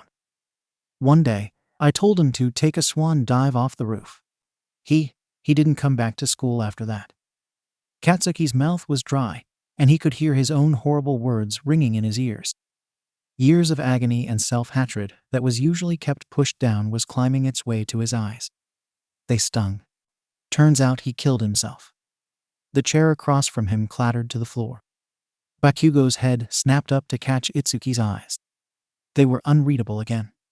Without a word, Itsuki walked away, and the slam of his bedroom door echoed from down the hall. Katsuki looked down at his hands. He hadn't realized he was shaking. Sparks from mini explosions started to shoot out of his palms. Now that Itsuki knew the truth, there was no way he'd want to stay mated with Katsuki. The thought made his heart constrict. Bakugou didn't want anyone other than Izuku until he met Itsuki. FCK. Itsuki hadn't left his room since that night. It had only been a day, but Katsuki was a mess. The only relief had been the missing food from the fridge. At least Itsuki was eating, even if it meant he was purposely avoiding Katsuki. Katsuki was such a wreck that he'd forgotten to pack a lunch for patrol the next day. Normally, he avoided the cafeteria because it was full of unhealthy food and annoying people. Since he had no choice today, Bakugou made sure to go well after his teammates normally ate. All he wanted right now was some time to wallow by himself. Well, look who it is. 3 sets of trays settled down around him. Bakugou tensed in surprise, but then began to scowl. Whatcha want, roundface? Uraraka smiled evilly as she picked up her sandwich. There's been some juicy rumors floating around. And she demanded that we come ask you directly, ribbit. Bakugou turned to Isui and Shinso, still scowling before settling on Isui. You don't even work here. She held up the visitor's pass hanging around her neck. I'm checking out the agency. Kacchan got a job here in the city a few months ago, and the distance has been strong for us, ribbit. I don't know if I want to leave my current agency, especially since I'm more suited for water environments, but I'd do it for her. Tsu, you're such a romantic, Uraraka gushed, hugging her friend. I didn't even take Tenya's offer to join his agency. I mean, how could I turn down Plus Ultra's huge Salarno distractions? Are the rumors true? Uraraka turned around just as Bakugou was sliding out of his seat. He glared. What rumors? She leaned in, a serious expression on her face. That you finally found someone. Bakugou froze before reaching across the table to grip the front of her spandex hero costume. Who the FCK did you hear that from? Katsuki whisper yelled. A strong hand on his shoulder pushed him back in his seat, forcing him to let go. Settle down, Shinso said with a bored expression. It's not common knowledge. You missed a couple of days of work last month. He's never taken a day off, Uraraka added helpfully to Isui. And people started to speculate. Your teammates have also been oddly flaky when people start questioning them. Those idiots. Who's the lucky lady? Uravati asked cheerily. How long has this been a thing? When are you guys going to get mated? Aren't you almost out of time? Uraraka froze. Her eyes narrowed suspiciously. You wouldn't.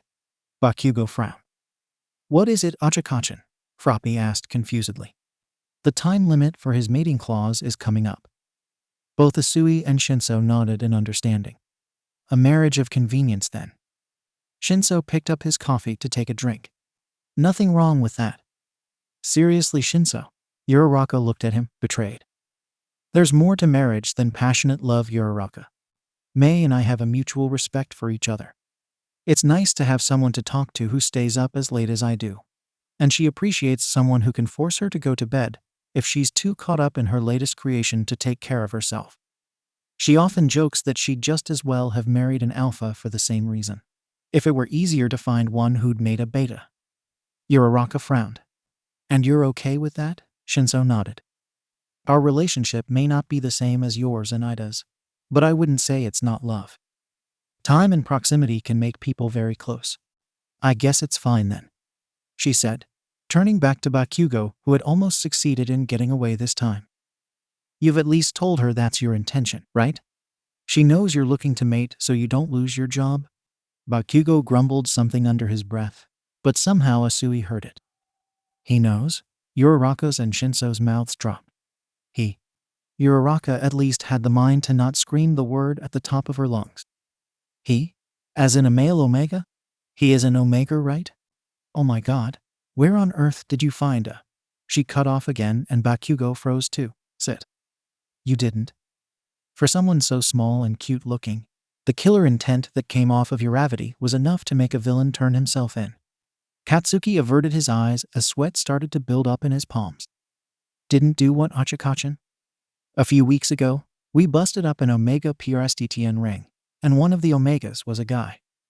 Now both Asui and Shinso tensed up, sensing where this was going.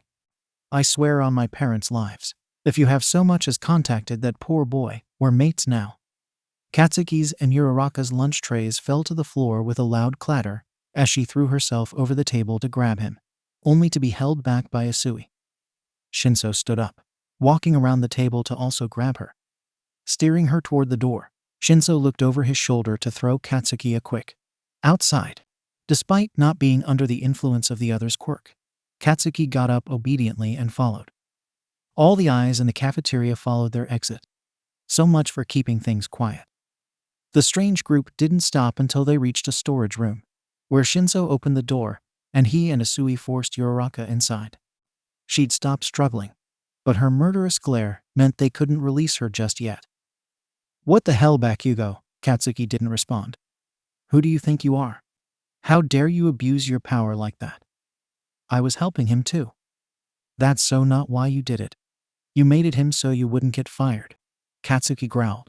I told him that up front. But you didn't give him any say in the matter. Of course I did. He couldn't even talk. Uraraka was shaking now, tears starting to fill her eyes. Shinso and Asui shared a glance before letting go of her. I tried and tried talking to him, and he didn't even react. It was like he was dead already. And the scars. The beta started to sob. Asui was quick to comfort her, while Shinso stared at Bakugou, although it seemed like he was lost in his own thoughts. Katsuki remained tense, trying to ignore how much he wanted to tell Uraraka that he agreed with her. Mating Itsuki had been a huge mistake. Is he at your home? Shinso finally broke the silence with his emotionless tone. Bakugou slowly nodded. Yeah, he got house arrest for 6 months, but at least it kept him out of jail. He met Uraraka's glare. I haven't done sit to him. Haven't even marked him. He has his own room and everything. And he talks now. It's all been just paperwork. Everything Katsuki said was true. Except what happened in the kitchen 2 nights ago. Or the fact that Itsuki was no longer speaking to him. After another bout of silence, Uraraka finally spoke. I want to meet him. I need to ask him myself. Katsuki sighed. Sure, but not yet. He stopped her before she could object. He didn't react well to Kirishima and Mina's visit the other day. Even Mina, who's an Omega, made him extremely anxious. Just give him time. Slowly Uraraka nodded, probably believing him after whatever she saw when the two had first met. Fine. But as soon as you think he's up for it, you tell him I'm coming. Promise. I promise. Uraraka nodded again, this time with a strong jerk. Okay, come on, Sue. We're supposed to be catching up, not threatening Bakugou. I can't say this is what I had in mind for my visit, Ribbit. With that, the three left the storage closet, although Shinso hesitated slightly. Bakugou had expected him to say something too, knowing how much the guy hated him. But then the insomniac left without a word. This day could not get any worse. As soon as Katsuki walked into his condo, he knew something was wrong. The hairs on his arm began to raise and sweat began to drip out of his pores. He slammed the front door shut behind him. "Itsuki!" Bakugo called out, hurrying further inside. He was about to turn toward Itsuki's bedroom when the shape of a figure on the living room floor caught his eye. With a pivot, he took few fast strides into the living room. It's Katsuki froze. Itsuki was sitting on the ground cross-legged, his head bowed forward, and his hands tangled in his long hair. He was surrounded by pages ripped apart from an old burnt notebook that sat in front of him. Bakugo couldn't breathe. He'd stolen that notebook from Izuku's room during the boy's wake. It had been the only thing he had left of the nerd, and he kept it on his bookshelf, so he could glance at it often and be reminded of what had happened. And now the pages the other boy had painstakingly worked on were scattered around like trash. It was ruined. Katsuki saw red. Izuku should have been happy when he was arrested. Getting arrested meant he was free. Sure, he'd go to jail, and jail was about the worst place for an Omega to be. But jail meant 3 meals a day and a roof over his head. He already catered to whims of alphas. Nothing new there. Just the thought of not having to break the law anymore lifted a weight that had been permanently attached to his shoulders. Izuku hated breaking the law. He'd lost track of time a long time ago. Hours could have passed since he was originally put in this cell, or maybe it had only been a few minutes. Izuku was good at just letting the time pass him by. He didn't even know for how long he'd been selling his body. He didn't even know how old he was anymore. The sound of the door opening didn't surprise him. Someone had to come for him eventually. The pro-heroes had been nice when they arrested him, but the police were a lot less patient. Izuku understood. His lack of communication was likely frustrating. Unfortunately, he just didn't have a lot to say to them. He didn't know who he could trust. An alpha walked into the cell. Izuku had spent enough time with alphas to pick them out instantly. Visually, they carried themselves in a different way from betas, and especially different from omegas. Besides the stereotypic confidence and aggression, alphas walked around as if they knew something that the other classes didn't. As if they'd been gifted with knowledge the rest of the classes spent their whole lives chasing. Even without looking up though, Izuku knew his visitor was an alpha. Most Omega were good at picking up an alpha's scent, but Izuku considered himself an expert. Maybe it was because the wealth of experience he now had, or maybe it was just a genetic thing. But Izuku could smell an alpha a mile away. It helped that he'd smelled this particular scent before. The smell wasn't especially pleasant to Izuku personally. At first sniff, the burning odor might remind someone of a cozy fireplace, but the underlying acidity reminded Izuku of a chemical fire. It put him on edge. He wasn't quite sure where he'd smelled this alpha before, but his instinct was to get away as soon as possible. None of the alphas he'd ever met have left him with a positive experience. Too bad there was nowhere for Izuku to go. The alpha coughed, obviously demanding Izuku's attention. It was suicidal to PSS off an alpha, but Izuku was having a strong time forcing his head up. He wasn't quite sure the last time he'd slept. "Hey, I have some questions for you." Instantly, the Omega's head popped up. Izuku would recognize that voice anywhere, and those red eyes confirmed it. The world began to spin. It couldn't be true. Katsuki Bakugo, his best friend turned childhood bully. The very first alpha who had made his life a living hell before he understood what hell was really like. Of all the places to meet again, the man appeared when Izuku was trapped. Midoriya's heart sped up rapidly, every muscle in his body tensing for the repercussions of this meeting. How bad was he going to hurt him? If anyone else had recognized Izuku for who he was, he would be crying tears of joy, happy to finally be saved. But no, it was Kacchan who found him. The only way Kacchan knew how to react to anything was with violence.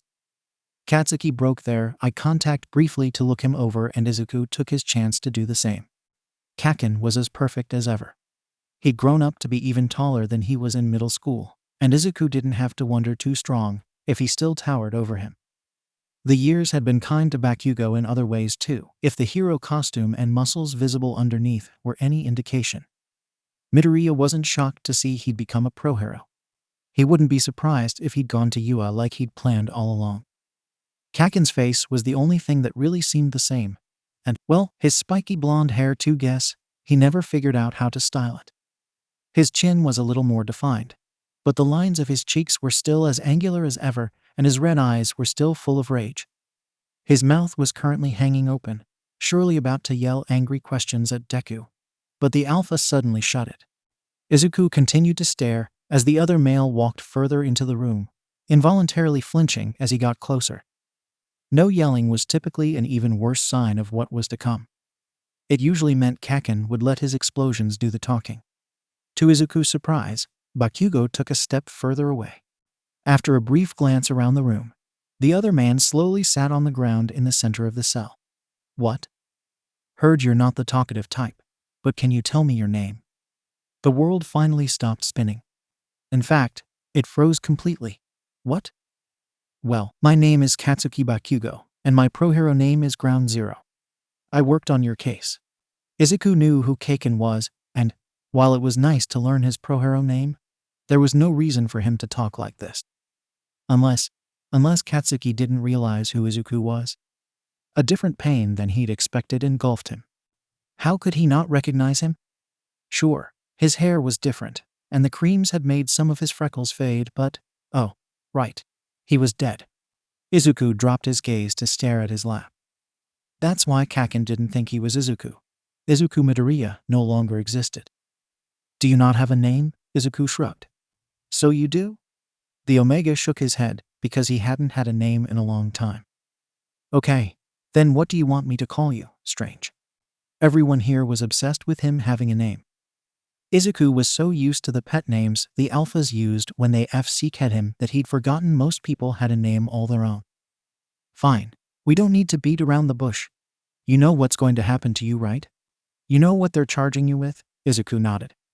And you know that you can't post bail or get a lighter sentence without someone vouching for you? Again, he nodded. Then did you not give the other cops any contacts because you don't have any, or because you don't want to? Both. The word hurt his throat, but he forced himself to say it. Despite knowing better, he hoped Kacchan would recognize his voice. So you do talk. No recognition. Maybe it was too scratchy. Yes. Izuku said more clearly. Then why didn't you answer me before? I did. Just without words. Izuku said, more out of his own frustration than anything else. Katsuki's eyebrow twitched and Midoriya reminded himself that this was still Kacchan. Best not poke the bear. If you don't contact anyone, they're going to send you to jail. Okay. Izuku said neutrally, but Katsuki still banged his fist against the floor, making Izuku flinch. Don't be stupid. Guess that was the wrong answer. You think they're going to be kind to an Omega like you in jail? Of course Izuku knew. He knew what happened to an Omega on the street. He didn't even want to start thinking about what he knew of villains. The Omega forced himself to shrug in response. Bullshit. They'll eat you alive. It's nothing new. Again, Izuku spoke before he'd thought of the consequences. He prepared himself to get hit. Instead, there was silence. Having never taken his eyes off of Katsuki, Izuku saw the alpha shut up and stare at his hands in great thought. Midoriya's heart sped up even more. What was he thinking about? Maybe he did recognize him. Maybe he could do something? Prison is not your only option. Oh, no, Izuku, don't get your hopes up. Katsuki raised his eyes to meet Midoriya's, and Izuku internally begged him to just say it. Say his name. You need an alpha to vouch for you. And if you had a mate, you'd probably get off without any jail time. What? Katsuki said something under his breath before he continued. I'm saying that I can be that alpha. I'm asking you to consider being my mate. That was the exact opposite of what Izuku had hoped to hear. Why was Kacchan asking him to be his mate? Oh no. Katsuki didn't realize he was talking to useless, quirkless Deku. Bakugou just saw him as some nameless Omega he could mate with. He probably just wanted his body like the rest of them. I'm not going to do anything to you, a hole. The angry pro-hero stopped Izuku's spiral of fear. I'll be straight with you. I need a mate ASAP. Without one, I can't keep being a pro-hero. It's a contract thing. That means I have to find an Omega, and for personal reasons, I was looking for a male one. Izuku had been right after all. The anxiety kicked itself into high gear again. Don't take it that way. I'm not looking for love, And I'm sure as hell not looking for someone to FCK. You need someone to keep you out of jail, and I need to get my boss off my butt. Consider us roommates if that helps. But without the worry about paying for rent or food. Soon as you serve your house arrest or probation or whatever they stick you with, you can do whatever the FCK you want. Hell, go back to prostituting if that's what you're into. Just don't drag down my hero image, got it? Otherwise, I don't give a shit. I'll take care of everything else until then. After all the times Kacchan had beat him up for his uncontrollable muttering, Izuku wanted to laugh at how worked up Katsuki was getting. But Izuku didn't laugh. Instead, he stared at the man in front of him, silently doing the math. Midoriya didn't have that many options. He could go to jail where he was sure to be used by the inmates for their sequel desires, but perhaps not otherwise physically hurt. Or he could go with Bakugou, who was also going to use him to satisfy his sequel needs and, if history was any indication, also hurt him physically. Midoriya had experienced enough burns for one lifetime.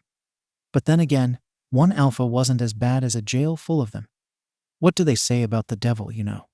Sure, Izuku said before he could back out.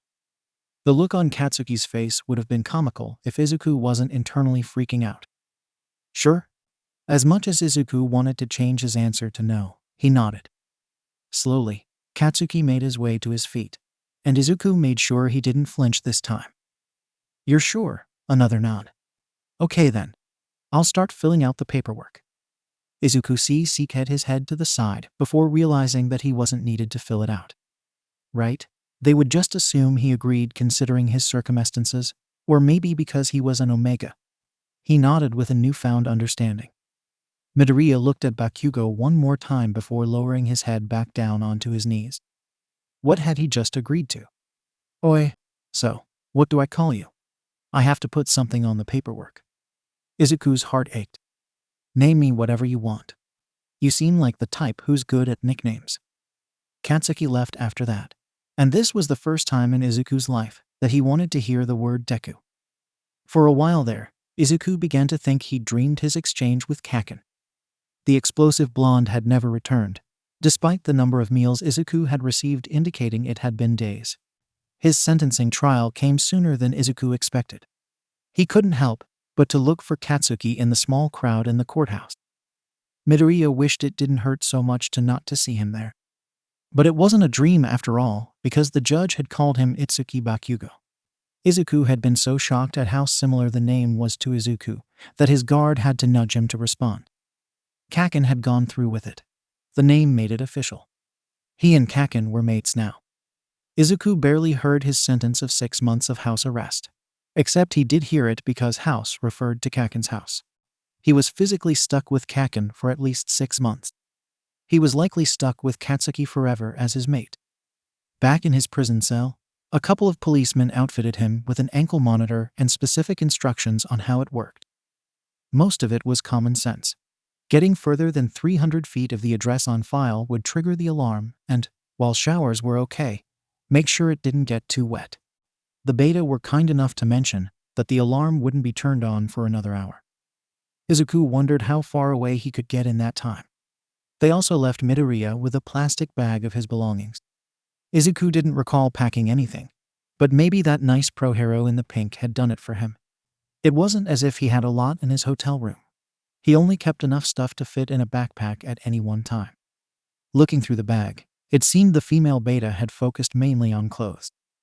Lucky for him, she'd included the only sensible outfit Midoriya owned.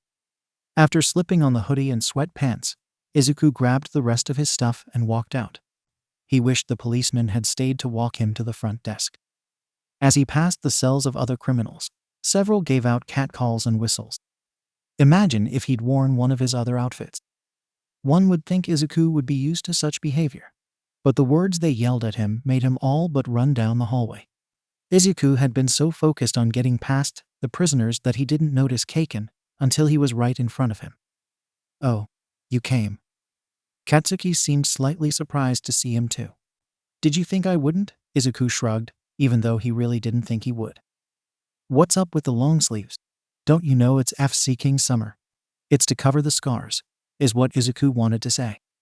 It was this or a CRP top and some very tight shorts. is what he actually said. Katsuki turned away from him. This is fine. Come on, let's get you out of here. Things were quiet after that. Izuku watched Katsuki whenever he thought he wouldn't get caught looking. Kacchan must have changed more than he originally thought. The Bakugou he knew wouldn't be so quiet, especially around him. But then again, Katsuki didn't realize he was Deku, so maybe there was no reason to antagonize him. So why Itsuki? Izuku finally broke the silence. That's what they called me in the courtroom. Itsuki Bakugo. Katsuki turned away from him. What? Do you not like it? Way to go, Izuku. Made him mad before they even got home. Alpha didn't like to have their decisions questioned. I didn't say that. I was just wondering why that name. You remind me of, Izuku's heart sped up.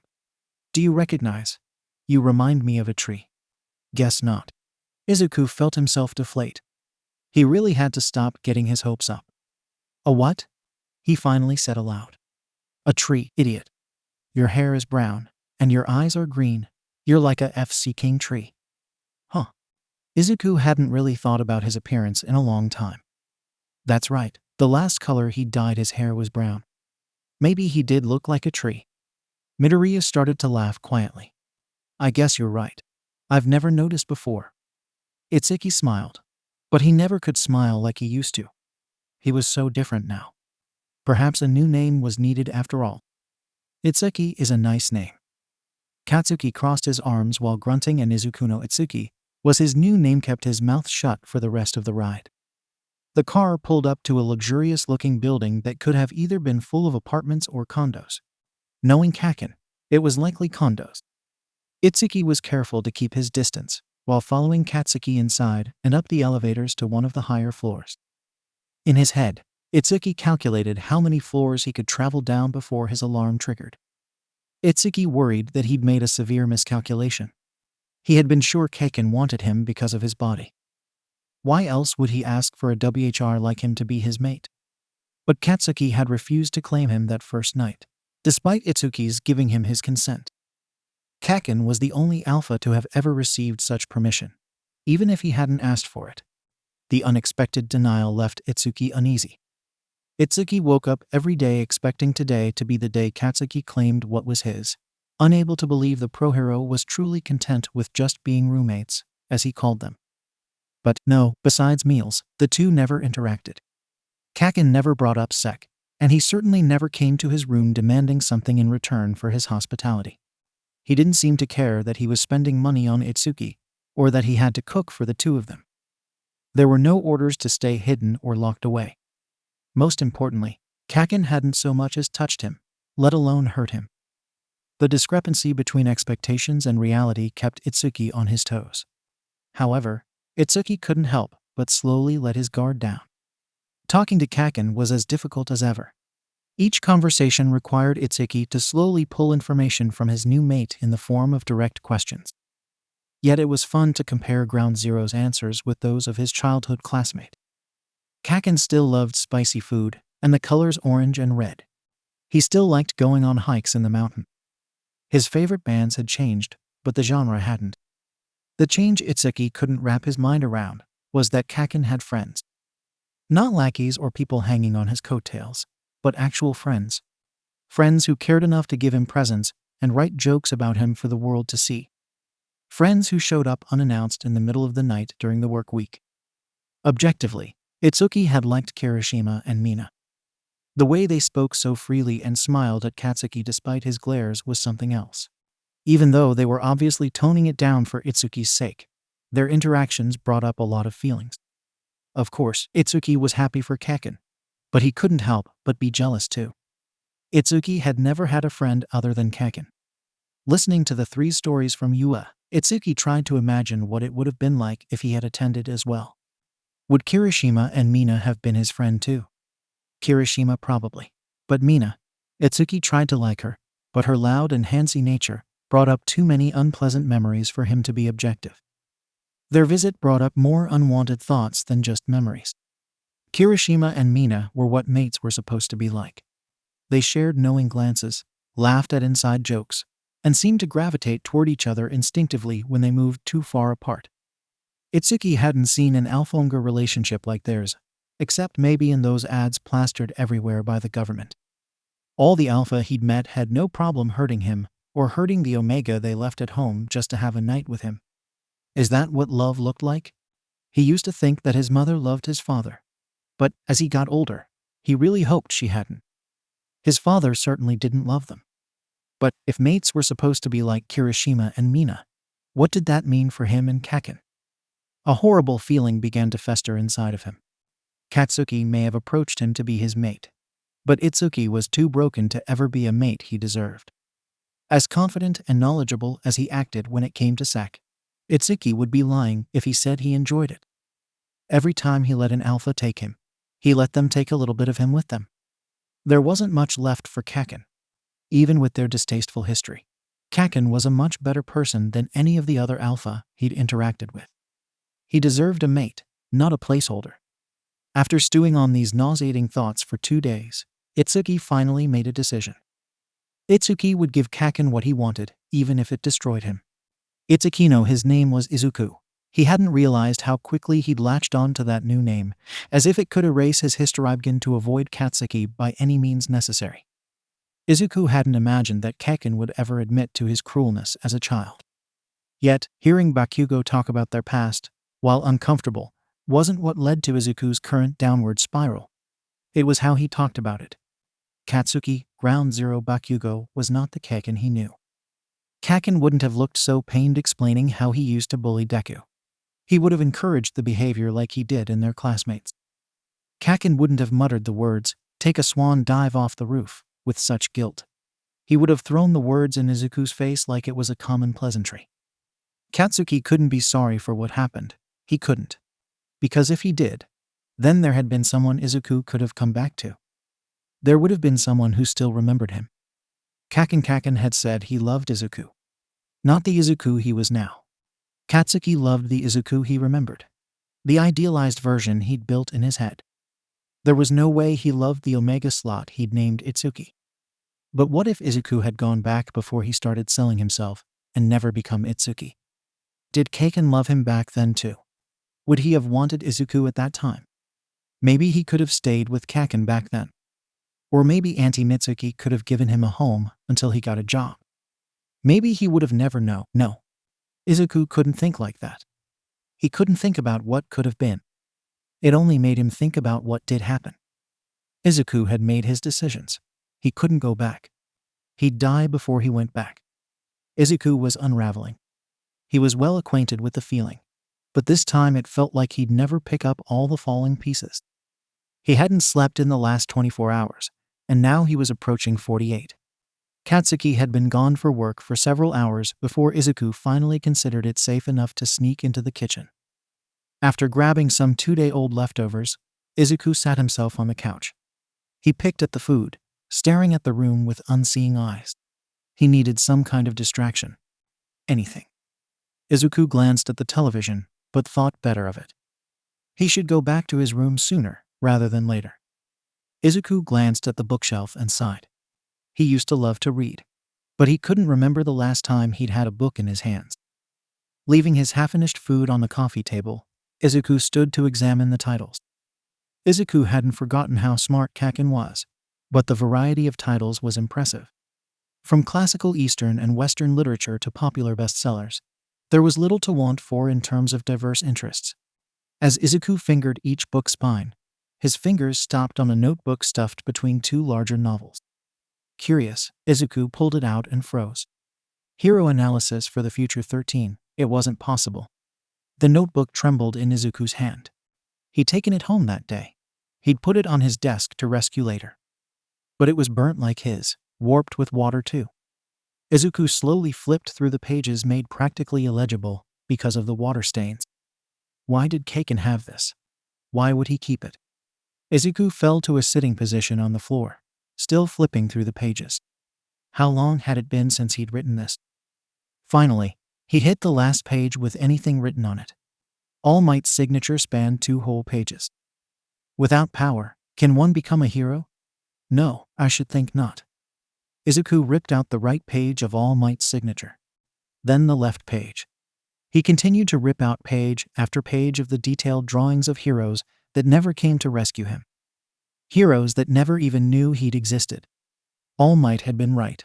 Izuku could never have been a hero. He was a quirkless Omega. Who was more powerless than him? Who could he have helped when he could never even help himself? He was nothing but a body for Alpha to enjoy. Izuku honestly wished he had killed himself that night. What the FCK? Izuku heard an angry voice above him, and he realized he'd zoned out, head bowed in his lap, hands gripping his hair, for who knows how long. He hadn't even heard Katsuki get home, and now Izuku didn't dare look up. What the FCK?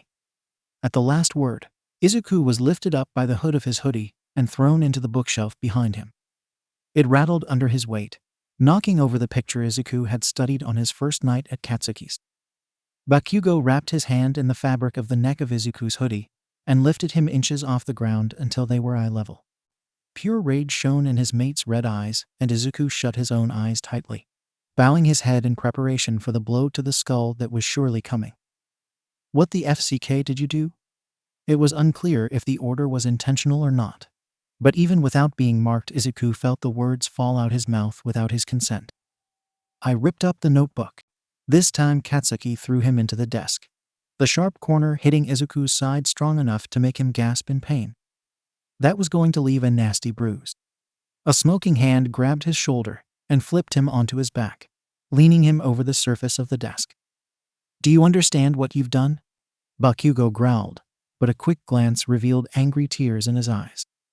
That's all that was left of him. That's all FC King had. Who the FCK do you think you are? I'll kill you. Katsuki lifted his arm to punch him, and Izuku's reaction was more conditioned than instinctive. No, please, stop Kacchan. The fist froze mere inches from Izuku's face. What did you call me? Izuku's heart started picking up, and he refused to look up again. The hand still tightly gripping his shoulder shook him strong. Who told you that name? How do you know that name? Izuku didn't bother to fight the order, opening his tear-filled eyes to stare at his mate. It's me, Kacchan. It's Deku. The room fell silent. Izuku waited for the next punch, anticipating the angry yelling to follow. But Katsuki was frozen, perhaps in shock. His face remained blank until it suddenly contorted with distress. No. Bakugou let go of his grip on Izuku's shoulder. Izuku slid himself down the edge of the desk to curl into himself on the ground in an attempt to make himself small. Katsuki wasn't looking at him anymore. The pro-hero was staring at his trembling hands, shaking his head back and forth. Yao you can't bay or not, Deku is dead. Kacchan seemed to be talking to himself, and Izuku wondered if he could make it past him quick enough to get to his room. You look like him, but you're not him. You aren't Izuku. Izuku gave out a high-pitched squeak as Bakugou lifted him upwards again by pulling on the opposite arm as before. Tell me something Deku would know. Izuku's mouth was dry. Tell me. Things got worse after that day. You fell off the log bridge, and I went after you. Izuku tried to smile, but the wobbly attempt was too self-deprecating. I always wanted to ask, what did I do wrong? Why did Kacchan hate me so much? Katsuki stared at him, eyes wide. The angry tears that had been held back earlier slowly began to drip down his cheeks. Deku Izuku, it's you. It's actually you. Suddenly Katsuki's eyes became sharp and Izuku tensed. Why didn't you tell me? Izuku didn't answer, and Bakugou shifted to grip the Omega with both hands on his upper arms. Why didn't you tell me from the start? What happened to you? Why aren't you dead? Katsuki's head fell into the nape of Izuku's neck, his breathing harsh and fast against Izuku's bare skin. Izuku shook his head. Telling Kacchan he was Deku was one thing, but Izuku refused to tell him what actually happened. He refused to remember. He refused to relive those events again. Katsuki's grip tightened again, but not strong enough to hurt. Tell me, Izuku. The order was a pressure in Izuku's Saint, but this time he pushed against. I can't, Kacchan. Bakugou's grip began to sting as the male dug his fingers into his arms. I need to know, Izuku. I need to know. What happened to you the night everyone thought you were dead? Denying 2 consecutive orders was painful, and Izuku dug his nails into his palms to distract himself. No. Katsuki's growl made Izuku start to shake. The oppressive scent of burning chemicals surrounded the two of them as alpha pheromones began to seep out of the blonde in frustration. "You are mine." Bakugo's voice was raspy, and Izuku was filled with ice. Katsuki was letting his instincts take over. That wasn't good for Izuku. "Tell me now," or teeth SCD against the crook of Izuku's shoulder above his previous marks. "I'll make you tell me." Instinct kicked in immediately. Using all his might, Izuku pulled himself out of Bakugo's grasp, causing the other male to fall forward slightly with a quiet gasp. The force of his escape made Izuku stumble as well. He practically fell over his own feet as he staggered toward the front door.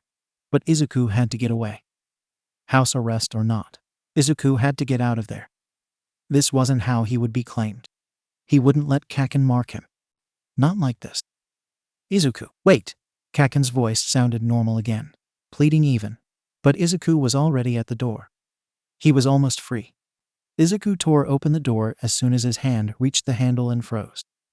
Green eyes widened in fear, and he took several steps backwards. His heart, which was already beating loudly in his sync, picked up in speed as the visitor slowly followed him into the hallway. "I'm sorry to drop in like this, but you must be the person I'm looking for. Do I look familiar to you?" "It's me, Kacchan. It's Deku." There were very few moments in his life that Katsuki considered life-altering. His very first transformative moment was when he was only 4 years old and little sparks flew from his small palms. All around him, the kids made oohs and ahs, and his preschool teachers told him that he'd make a wonderful hero one day. At that moment, Bakugo knew they were right. He was amazing. Katsuki would have a similar defining moment on his first mission as a pro-hero. He chose to save a small boy from some falling rubble instead of finishing the villain off, thereby giving up the headlines to the person who served the last blow. It was the first time he actually felt like a hero. But among those few instances that did change him, no moment had dictated the rest of Katsuki's life as much as the time he first heard that Izuku Midoriya had killed himself. Because, at that moment, Katsuki knew it was his fault the other boy was dead. Katsuki officially had BLD on his hands. It wasn't until later that he'd realized just how much he lost. Unless he hadn't actually lost anything. Unless Itsuki was telling the truth and Izuku had been out there all along. No. Bakugo let go of the Omega, staring at his hands as they shook. If Itsuki was telling the truth, then he had hurt Izuku again. "Yao, you can't be or not." Katsuki could feel himself spiraling out of control. He'd imagined what he would say to Izuku a million times. Katsuki had practiced apology after apology like a mantra. Even though he knew he would never be able to see his first real friend ever again, Bakugo had prepared for the moment and the multitude of paths that could lead to them meeting again. This was not what he'd imagined at all. "Deku is dead," Katsuki said aloud, trying to convince himself. "You look like him, but you're not him. You aren't Izuku." Bakugo turned to Itsuki and lifted him upwards with a tight grip on the other's arm. The Omega gave out a high-pitched squeak, but nothing would stop Katsuki from getting the truth out of him. "Tell me something Deku would know." Itsuki didn't respond. "Tell me." Katsuki had never intentionally sent out an order before, but the command fell from his lips like second nature. He could feel the weight behind the words, and they had the desired effect. "Things got worse after that day. You fell off the log bridge, and I went after you. I always wanted to ask, what did I do wrong? Why did Kacchan hate me so much?" Katsuki stared at the Omega in front of him. If the words hadn't convinced him, the stupid, wobbly, self-deprecating smile certainly did. FCK. Bakugo could feel the tears that had been stinging his eyes slowly fall down his cheeks. "Deku Izuku, it's you. It's actually you." He'd been living with Izuku for over 2 weeks. Katsuki was mated with Izuku, and he'd had no idea. Bakugo had even OFCK. Katsuki had confessed that he loved Izuku without realizing it. But while Katsuki had been in the dark, Izuku had known this whole time. "Why didn't you tell me?" Izuku didn't answer, and Katsuki could feel something sinister and ominous taking shape inside of him. "Why didn't you tell me from the start?" The question felt like poison on his tongue. "What happened to you? Why aren't you dead?" What else in his life was a lie? Izuku wasn't dead. He was a prostitute. While Katsuki had spent years enjoying the life of a pro-hero, the only person he'd ever loved was selling his body to strangers. Katsuki's breathing started picking up. His head fell into the nape of Izuku's neck, hoping the smell of maple syrup would calm him down. But Bakugou could still smell the faint biting scent of rot. That's right, an alpha other than him had marked Izuku, his Deku. But that wasn't all. More than one alpha had claimed him, as if they had any right to such an angel. And the scars. Izuku was covered in scars now. He felt Izuku shake his head, refusing to answer the questions, and Katsuki's grip tightened. Tell me, Izuku. The Omega had to answer him. He needed to know who he needed to kill. I can't, Kacchan. No, not knowing wasn't an option. He hadn't known Izuku was alive for too long. He had to make it right. I need to know, Izuku. I need to know. What happened to you the night everyone thought you were dead? No. Instinct was taking over. No Omega was going to deny his alpha. You are mine. Tell me now, or Bakugou felt the warm skin against his lips and tried to not whine in need. I'll make you tell me. Izuku pulled himself out of Katsuki's grip, and the force of the movement snapped Bakugou out of the stupor that had taken over. He blinked at the empty space where Izuku had been as it slowly occurred to him what had almost happened. He'd nearly claimed Izuku against his will. Katsuki was as bad as the alpha he wanted to kill. Izuku, wait, Katsuki called out, running toward the front door when he heard it open. As he neared, he let out a sigh of relief to still see his mate standing there. Then, Bakugou realized that Izuku wasn't alone. He scowled at the sudden intrusion. Oi Shinso, what the FCK are you doing here? This isn't a good time. At the sound of Bakugou's voice, Izuku angled his body to face him, but his eyes never left Shinso's hands. Katsuki's eyes narrowed and his body went rigid. Bakugou had assumed that the pale face and fear-laced green eyes were his fault.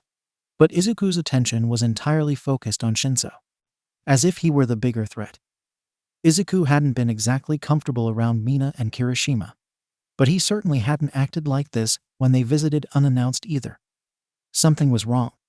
Quickly, Katsuki walked forward, pushing Izuku behind him. The Omega flinched at the touch, but relaxed slightly when Katsuki created a physical barrier between the other two in the form of a raised arm. What the hell did you say to him? Shinso instantly raised his arms in an I'm innocent sort of gesture, but his eyes were fixated Izuku. I only asked if I looked familiar to him. Should you? I don't know. Shinso tried to take a step sideways to get a better look at Izuku, and the other male promptly reacted by stepping closer to Katsuki, reaching out to grab the loose fabric of his shirt. Katsuki growled in warning. Shinso, for his part, stopped moving, but his eyes widened a fraction at the reactions. Izuku, was it? Izuku flinched. We haven't met before, have we? Slowly Izuku shook his head, while keeping his eyes focused on anything, except the purple eyes staring at him. But you won't respond to me. Is it because of my quirk? Izuku hesitated, then slowly nodded. Katsuki was the one to jump a little at that statement. Izuku may have been a hero fanboy back when they were kids, but even if Izuku had researched every student Katsuki had graduated with, Shinso was an underground hero. His quirk wasn't plastered on the headlines, and even if Deku could go all the way back to the UA Sports Festival, UA was careful enough to never allow the conditions for anyone's quirk to be made public. Which begged the question, how did Izuku know that Shinso's quirk was response-activated? Izuku, Katsuki asked gently, and Izuku lifted his big green anxious eyes to meet his. How do you know that responding to Shinso would activate his quirk? The reaction was again instantaneous. Izuku's whole body tensed, and he began to breathe in and out very quickly. Roman too didn't. I thought, at first, but then I realized it wasn't. No one knows how Izuku stumbled over each sentence. But his eyes pleaded for Katsuki to understand. So you have met the director? Izuku yelped, both hands coming up over his mouth as tears began to fill his eyes. Katsuki turned to stare at Shinso, who had this creepily wide smile, but whose gaze was as cold as ice. Who the FCK is that? Shinso's eyes shifted to Katsuki before landing back on Izuku. Can I tell him? Izuku hesitated, if possible becoming even more tense. Katsuki felt torn as well. It's fine if you say no, Izuku. I don't have to know. It pained Katsuki to say those words. But he remembered how Izuku had fought his orders just a few minutes earlier. Izuku wasn't ready to share his past with Bakugou. And maybe he'd never be ready. Katsuki was not going to make the mistake of pressuring him again. The Omega frowned at his alpha's statement. Through their sustained eye contact, Katsuki could see Izuku struggling with his own internal conflict. After what seemed like a short eternity, Izuku nodded before speaking. You can tell him. Because you can't because you've been ordered not to. Shinso stated with a confident understanding. The sentence hit Katsuki like a slap to the face. Was he your last mate? Izuku didn't respond, but Shinso nodded. You can't communicate with us about that either. I assumed that all the other Omega were under the same constraints. We all came in together. Izuku answered slowly and cryptically. He also relaxed slightly, probably because Shinso was somehow understanding him. Who the hell is this director guy? Katsuki scowled, frustrated by the casual correspondence the other two had somehow achieved in so little time. If this man was really Izuku's last mate, then he was going to kill him for the things he'd done to his Omega. The director is a villain, Shinso stated calmly, his voice perfectly controlled. But he never does any of the dirty work himself. It's unclear how much or how little he actually has a role in, as his name isn't widespread among the villain network either. He got his name because the rumors say that he can force an order on an Alpha as easily as he could on an Omega. Only there aren't orders, are they? Izuku offered quietly, and Shinso nodded. You're right, they're not. Although I'm surprised you'd realize that. Most people believe that's how he works. Izuku averted his gaze. If that were true, there'd be no need for him to claim an Omega to give them orders. On a rational level, Katsuki knew that there was an Alpha out there who still laid claim on Izuku. But in the last few weeks, Katsuki had made certain assumptions that in retrospect had been mainly for his own sanity. He'd thought Izuku had turned to PRSDTN as an escape from the trauma caused by his former Alphas.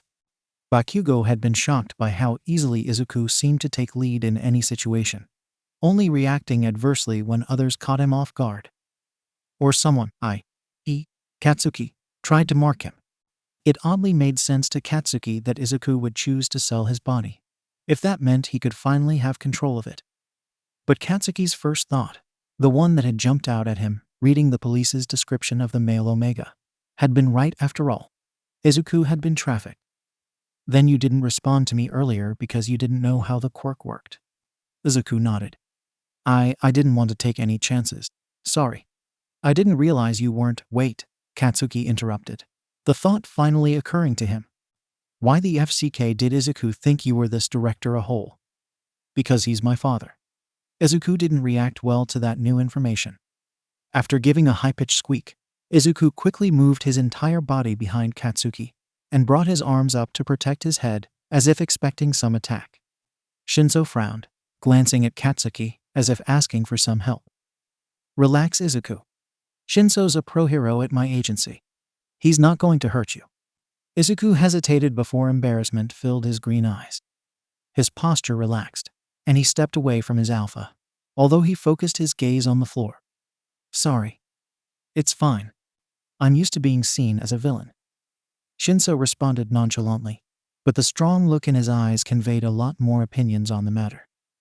My quirk scares a lot of people, and my father further gives them reason to. Why did you think Izuku would know the director? Katsuki asked, frustrated by how terrible this day had turned out. Why are you here? Shinso looked at Katsuki with a sad smirk that quickly fell into a frown. I've never met my father. I grew up with my mother and stepfather without ever realizing that I wasn't biologically related to the man. My family wasn't particularly close. My mother especially kept her distance. I'd assumed she was also afraid of my, Shinso made air quotes, villainous quirk. She waited until I was a pro-hero to tell me. She was just like you, Izuku. Shinso whispered the sentence, and both Katsuki and Izuku tensed. She was one of the director's Omegas. One day she realized she was PRGNNT and decided that securing a better life for me, her child, was worth the risking her own. One of her regulars was a nice beta who preferred Omegas but had no great life prospects.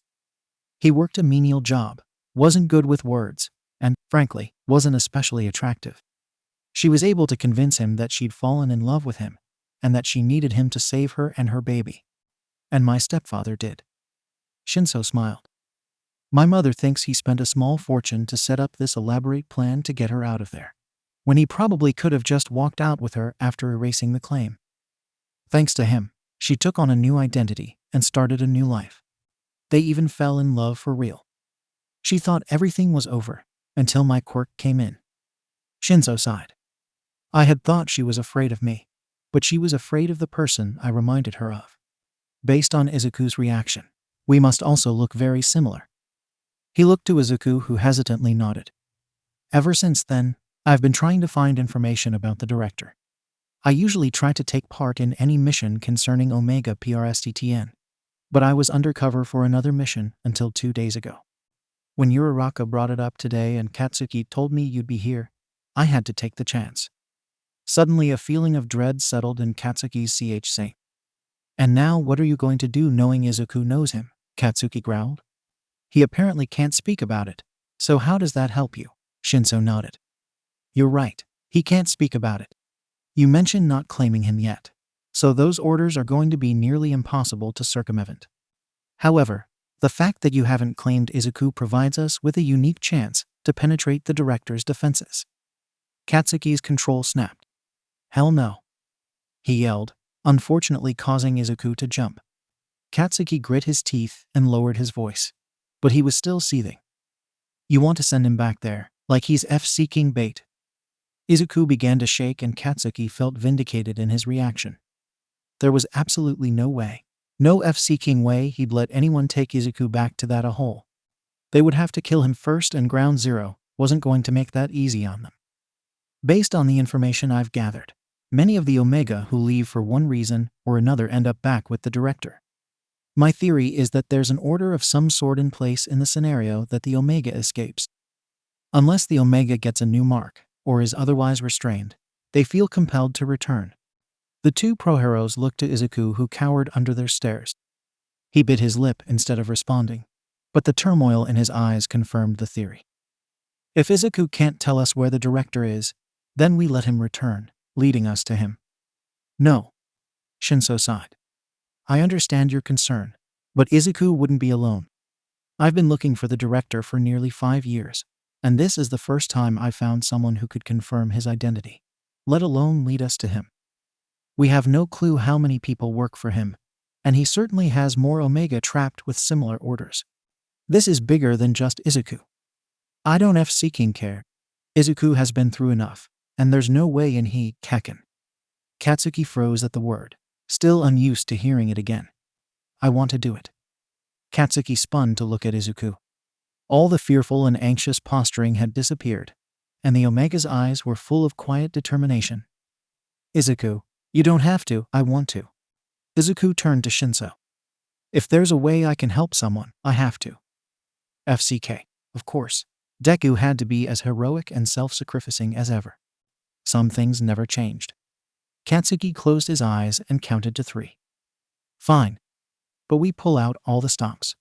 Multiple teams, open lines of communication. We're not letting him go back there blind. When he opened his eyes, Katsuki was rewarded with an appealing sight. Izuku smiled at him. Not like those other excuses for smiles the male had sent Bakugo's way over the past few weeks, but the kind of smile that reminded Katsuki of the Deku he used to know. By all means, Bakugo. Nothing bad will happen to Izuku. This isn't going to happen tomorrow. I'll start the paperwork right away, but it'll take some time to set up. I'll go over Izuku's paperwork to get his ankle monitor off for the mission, and, with his cooperation, we should be able to make it so he never has to get it back on. I would be free, Izuku whispered, and Katsuki's mouth went dry. What the FCK? Why did he say it like that? Did he not? Would Izuku not stay if he wasn't under house arrest? Katsuki had originally promised the Omega that he could go wherever he wanted, do whatever he wanted after his sentence was served. At the time, Katsuki had only cared about not losing his job. He hadn't realized Itsuki was Izuku. He had so much more to lose now. Shinso looked at Izuku, then at Katsuki. His posture was more tense and his eyes slightly narrowed. Yes, Izuku. You would be free to do whatever you wanted. Shinso glanced at Bakugou again, before settling back on Izuku. Can we talk? Privately, no, Bakugou thought. Katsuki's alpha instincts were still on high alert, and he wanted to keep that insomniac beta away from his mate. But instead, Katsuki forced himself to nod and walked further into his home. Katsuki had messed up. He'd FCK'd up the best thing that had ever happened to him. Bakugou was mated to Izuku without knowing, and he'd done something so bad that the other wanted to leave right after Katsuki learned the truth. He couldn't blame Izuku for wanting to get away from him. The Omega was probably telling Shinso exactly what happened, and Shinso was smart enough to get Izuku somewhere more stable. Somewhere safer. Whatever they spoke about, the conversation didn't last long. A soft hand landed on Katsuki's shoulder, and he turned to see Izuku staring at him cautiously. If anything comes up, make sure you contact me, Shinso said from behind the pair. Another thought occurred to Bakugou. Izuku's paperwork will be under Itsuki. Shinso stopped walking away, turning his head to look over his shoulder with a raised eyebrow. The name Izuku, it's a new development. Shinso nodded before departing unperturbed, leaving only Katsuki and Izuku in the condo. Izuku removed his hand from Katsuki's shoulder and started walking toward his bedroom. Izu, not now, Katsuki. Just give me some space. With that, Izuku's bedroom door slammed shut and Katsuki was alone again. Not too long ago, Katsuki would do anything for his job. He had literally married a stranger for FCK's sake, just so he could continue being a hero. The long shifts of usually boring patrols were always somehow fulfilling, even when repetitive. The success he had obtained as a hero, even though he ranked 7 and not 1, for now could sometimes make him forget the failings in his personal life. He had lived alone, was known for avoiding his friends, and overall had nothing he enjoyed enough to rush home to. That changed with Itsuki. As short-lived as their honeymoon phase, the couple of weeks before everything was turned on its head with a reveal of Itsuki being Izuku ended up being, Katsuki had enjoyed their time together. He began to rush back after patrols. He didn't let paperwork to pile up. He didn't take on extra shifts. There was finally a reason to go home. But with Izuku locked away in his room, and refusing to even speak to him through the heavy slab of wood, Katsuki turned back to his work for relief. On the third day of being shut out, he picked up a night shift with the hope of avoiding the rest of his team. After missing 2 days of work in a row, they had been texting him practically nonstop asking what had happened. He was lucky none of them had showed up at the front door yet. Unfortunately, avoiding his friends brought him face to face with someone who he'd rather see even less. Bakugou. Shinso. No insulting nickname? I'm offended. FCK off. I have patrols with some no-name heroes tonight. Shinso leaned himself against Katsuki's desk, stretching his legs out across the aisle, essentially caging Bakugou in. The paperwork is nearly complete, Shinso said with a flat tone, but his eyes were surprisingly bright for the normally exhausted man. We were able to send out the mission preparation papers to the involved teams this afternoon. Katsuki didn't say anything, having already seen the email hours earlier despite being unable to compel himself to open it. Did you read the file? Haven't gotten the chance. Shinso raised an eyebrow. I would have expected you to have picked the plan apart by now. A control freak like you, and the fact that this mission involves your mate. You seem the type to backseat plan. Where have you been the last couple of days? Katsuki didn't respond. Trouble in paradise? Shinso mocked, but his voice had a sharp edge to it. It's none of your FC King business. On the contrary, Shinso leaned forward, invading Katsuki's personal space. As mission leader, it is my responsibility to keep Itsuki, or should I say Izuku, safe from all harm. Bakugou looked into the other hero's eyes, matching the challenge in his stare. Are you saying I'm dangerous? That's a given ground zero. Shinso pushed himself off the desk to bring himself to a standing position. But whether or not you're a danger to your mate, well, if I find anything to suggest that, I won't be coming after you alone. Without another word, Shinso walked away. Once the other was out of eyesight, Katsuki turned back to his computer to finally open that DMN email. Shinso had done a lot of work very quickly. The mission meeting was in 2 days and required all the participants' attendance. At least the insomniac had kept his word about treating Izuku's safety seriously. There were 3 different teams assigned to the elimination of the director's forces, including Uravity's and Bakugo's own teams. A smaller team of heroes composed of stealth and extraction specialists were assigned specifically to Izuku's recovery after the director's position is confirmed. Much to Bakugo's distaste, he was assigned to surveillance with Shinso's team instead of offense with the rest of his team. A logical man would understand that having the inside man's mate on the battlefield would create a conflict of interest. But Katsuki wasn't viewing this mission rationally in the slightest. Even the promise of having the #1 hero duo on call did little to console Bakugo. If anything happened during this mission that put Izuku at risk of injury or capture, Ground Zero would stop at nothing to get to his mate himself. Katsuki was exhausted by the time he walked into his home the next morning.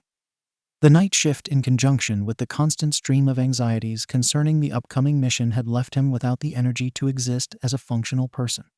None of that mattered when he heard the muffled scream coming from further into the condo. Katsuki dropped his bag at the door and sprinted to Izuku's room. "Izuku?" No response. "Izuku, was that you?" Bakugo tried to turn the doorknob, but it was still locked. The jiggling of the metal was quickly followed by another muted scream. Being this much closer, the pain behind the noise was palpable. Katsuki paled and began to knock on the door even stronger. "Izuku, what's happening? What's wrong? Are you hurt?"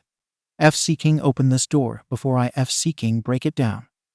This time Katsuki received a small whimper in response.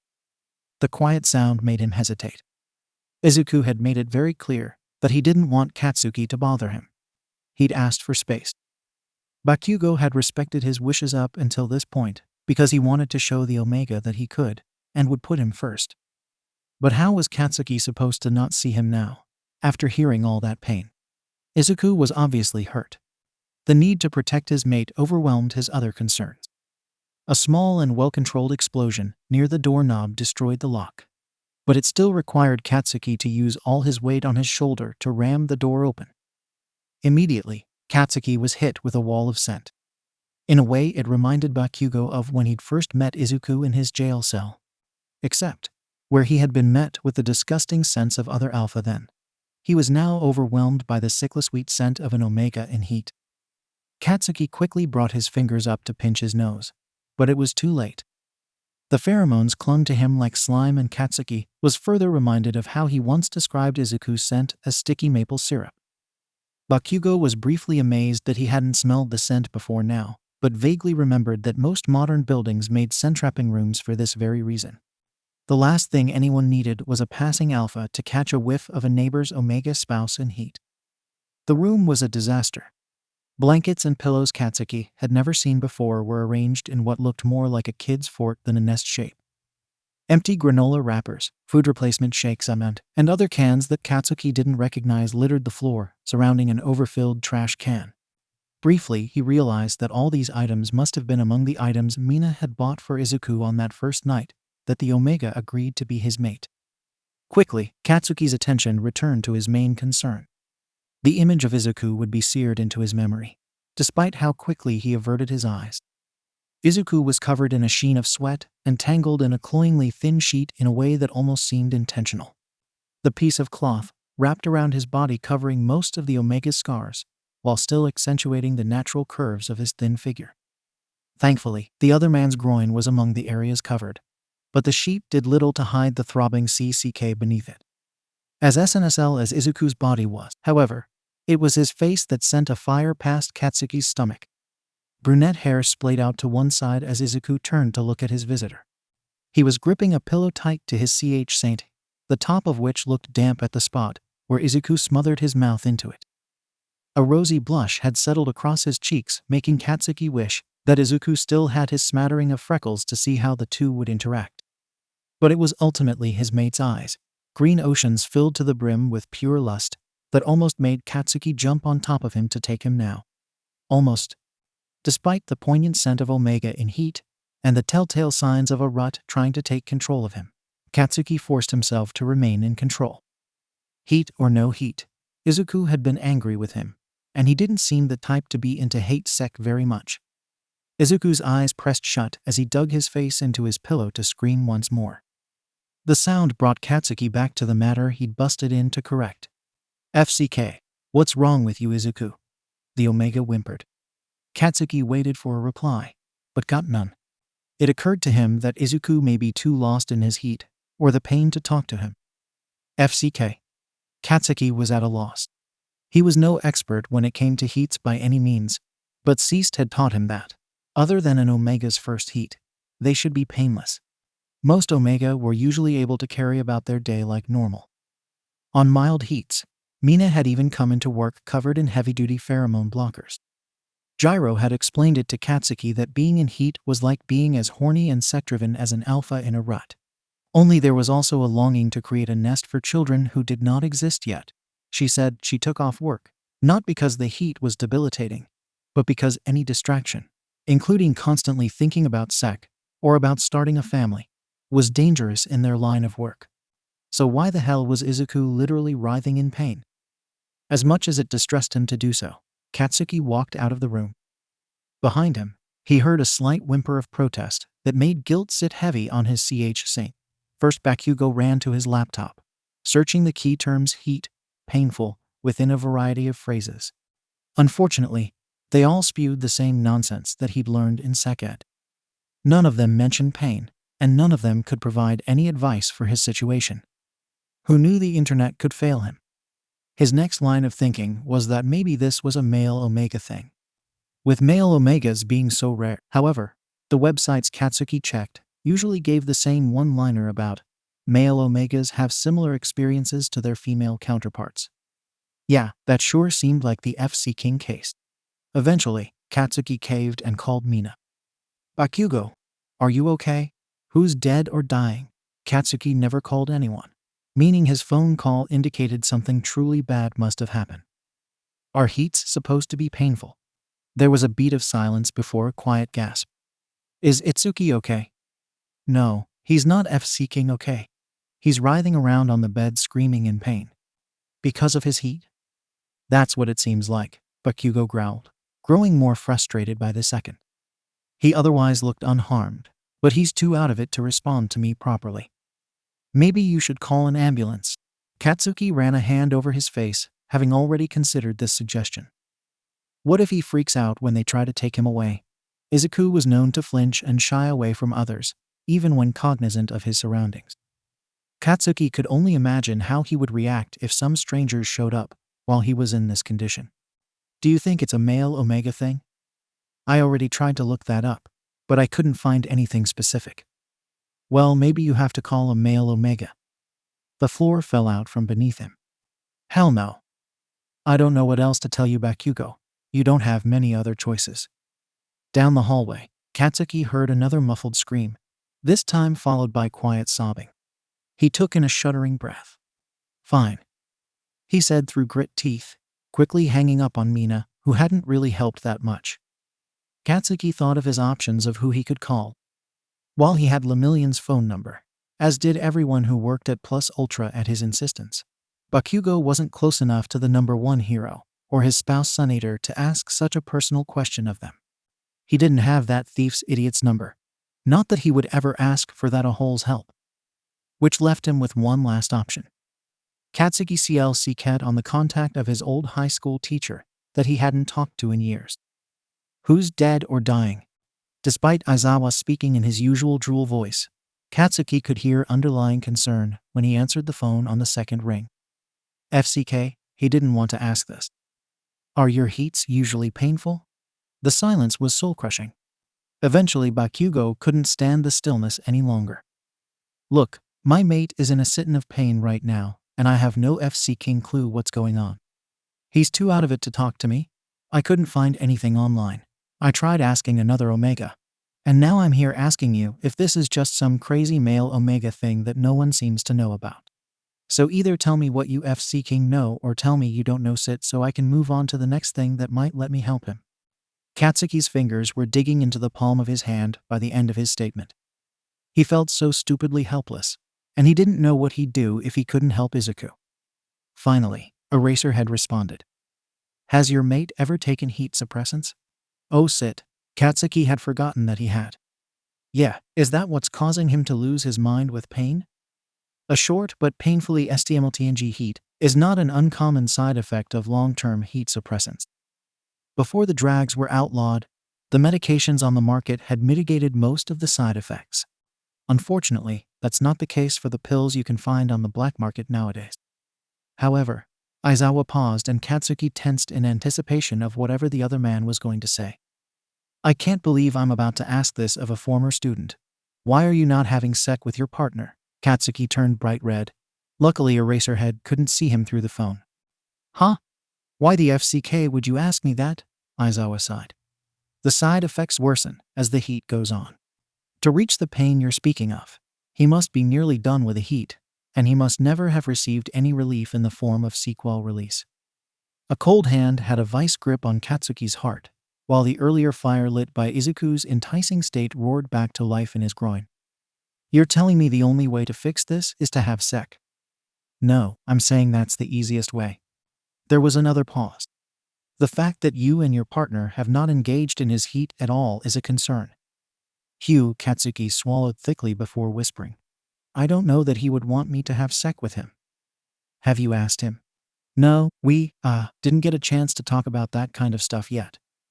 Yet you are mated? Yes. Katsuki swore he could hear Aizawa's faceplant.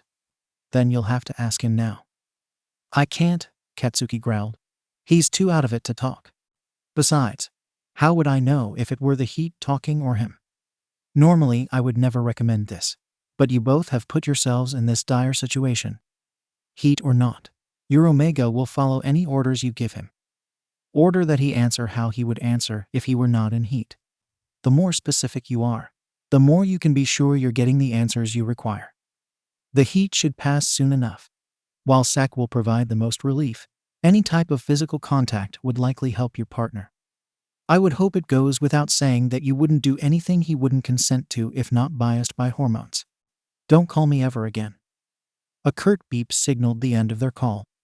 Katsuki lowered the phone and stared at it briefly, still unable to comprehend his current situation.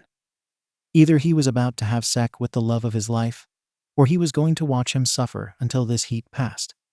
Worst of all, the decision between those two options wasn't his to make. Another scream of pain echoed down the hallway, this time unmuted. The jarring sound was enough to force Bakugou into action. Izuku's scent had wafted into the rest of the condo due to Katsuki's leaving the door open. It turned out to be a helpful accident as the scent, while still heavy in the air, was no longer overpowering. The Omega hadn't moved much since his alpha had left, although the damp and battered pillow once in the other man's arms now sat at the foot of the wall across from the bed. Izuku had turned to look at Bakugou when he had entered, and the Omega whimpered again needily when their eyes made contact. Katsuki took in a deep breath. Do you want to have sex? Yes, Izuku breathed out airily before whining again. Giving an order did make him speak again, but Katsuki had been right to suspect that the hormones would be doing the talking for Izuku. Would you want to have sex together if you weren't in your heat? Izuku writhed in his sheet. Roman too don't know. Katsuki's heart started to speed up, but he forced himself to stay focused. Specific. Eraserhead said specific. Would you want to have sex with me at this point in our relationship if you weren't in your heat? No. His heart stopped beating so quickly, choosing instead to fall into his stomach. Katsuki wasn't surprised, but that didn't make it hurt any less. He forced his eyes closed, trying to think of what he could do now. If you weren't in heat, would you be okay if I laid down next to you, while in this condition if we didn't have sex? Clockloathed? Izuku struggled with the word, but it still made Katsuki's eyebrow twitch that he had to be that specific. Yes, FC King clothed. Izuku moaned a perverted mixture of pain and pleasure before simply nodding. Katsuki forced himself to swallow before walking toward the Omega. The closer he got, the stronger the scent. Bakugou was already strong beyond belief, and it was only by some sort of miracle that the pheromones didn't trigger a rut for real this time. Slowly, Katsuki maneuvered himself to lie down next to Izuku. He hadn't anticipated Izuku nearly jumping his bones. No touching me, Katsuki quickly ordered, and the Omega rolled away with a pained yell, wrapping himself further in his thin sheet. Quickly, Katsuki looked around the room before seeing that a blanket sat in a pile behind the headboard. Without getting out of bed, Katsuki reached around to grab it before throwing it onto his mate. Izuku whined again when the blanket landed on him. But he didn't react when Bakugou then scooted himself closer. Carefully, Katsuki brought his arm up to wrap around the shorter male's head. The Omega scooted closer, but still followed Bakugou's order to not touch him back. Katsuki hesitated, but then brought his other hand to pet Izuku's hair. The Omega whimpered again, but his face smoothed out in relief. "There we go," Katsuki muttered soothingly, an action that came surprisingly easy to the normally hit-headed alpha. "It's okay, everything will be fine. You've made it this far. You're really amazing." Izuku moaned at the last statement, and even with the blanket, Katsuki saw the Omega's hand travel to his CCK. Katsuki couldn't help but smirk. Of course, Deku would have a praise K&K. "That's right, Izuku. Go ahead and touch yourself. You're doing great. You're the best Omega and Alpha could ask for." Izuku's breathing was shallow as he continued to himself, keeping to the beat of Katsuki's sweet nothings. Bakugou faltered briefly when he heard a wet squelching sound and realized that Izuku had also begun to finger his hole. The knowledge made Katsuki's own length twitch with need, but he caught himself and continued to encourage his mate's ministrations. Finally, Izuku's breath hitched in his throat before he moaned, "Kacchan," as he ejaculated under the blanket. Hearing Izuku call his name almost made Bakugou groan, but he focused on listening to Izuku's breathing as it calmed into a steady rhythm instead. Eventually, Katsuki moved to get something for Izuku to clean up with, only to be stopped by his Omega, who snuggled closer. Looking down at the relaxed expression and closed eyes of his mate, Katsuki couldn't help but smile and fall asleep next to him. Something was missing. With eyes still closed and mind transitioning from asleep to awake, Katsuki couldn't pinpoint the cause of the unease lingering just beneath his skin. Opening his eyes caused more confusion than clarity. He was alone in a bed, which wasn't unusual considering he'd just been asleep. But it wasn't his bed. It was most certainly not his room. The memories of the events preceding his falling asleep hit Bakugou all at once. Instantly, he jerked up into a sitting position, eyes darting around the room looking for his mate. Across the room, Izuku paused mid-action as their gazes met. The two men stared at each other for a brief moment before Izuku looked away, returning to the act of picking up the trash surrounding his garbage can. Katsuki's shoulders relaxed in relief at the sight of the other male up and walking. "You're up," Izuku muttered under his breath, so quiet that Bakugou barely heard him. "What time is it?" "Just after 6 p.m. We slept for a long time." Katsuki rubbed a calloused hand over his face, still exhausted, but kept one eye trained on Izuku. "You seem better." The Omega gave a humorless chuckle. "By better you mean not out of my mind with lust and pain?" "Yeah, I'm better now." Bakugou frowned, fighting the urge to scowl at the sass. "When the FCK did your heat start? How did I not know?" Izuku paused before he picked up one of the cans Katsuki hadn't recognized earlier that day and threw it toward the bed. Katsuki caught it with one hand and turned it to read the label. "Pheromone block now scented." "I had assumed you wanted me to use it," Izuku shrugged as he continued picking up trash. "It was in that bag of stuff you said was mine when I moved in." Mina really had thought of everything, hadn't she? Katsuki set the empty bottle on the nightstand and turned his body to put his feet on the ground. He didn't get out of bed, however. Bakugou simply stared at his thighs, listening to Izuku continue to clean. Eventually, he closed his eyes and addressed the tension hanging in the air. "Did I do something wrong?" Katsuki heard Izuku pause again, but he didn't bother opening his eyes. "I didn't know what to do, and you were in a ton of pain." Bakugou felt the silence. He waited for his guilty verdict, but the steady steps Izuku took toward him already sounded like the bullets from a firing squad. Eventually, the bed dipped beside Katsuki from the weight of the male, now sitting next to him. It was finally. Katsuki forced himself to look up at his mate. Katsuki's eyes widened in surprise at the sight of pink streaked across the Omega's cheeks. Izuku briefly caught his gaze before turning his whole head away. "I wish you had never come in." Katsuki's heart stopped, but Izuku continued. "But it helped." Izuku began to play with the string of his hoodie and Bakugou bit the inside of his bottom lip to stop the smirk that was fighting its way to his face. Suddenly, Izuku's hands stopped their fiddling, and the male directed his stare to the floor in front of them. "How did you do it?" Katsuki raised an eyebrow. "Do what?" "Roman 2 remember everything. All of it." The word broke off, and the other male looked like he was fighting to get the words out. "UW wanted me, but you didn't." Tears started to form in the green eyes Katsuki adored, and the alpha's mouth went dry. "Of course not," Bakugou snapped aggressively. "Who the FCK do you think I am? An alpha?"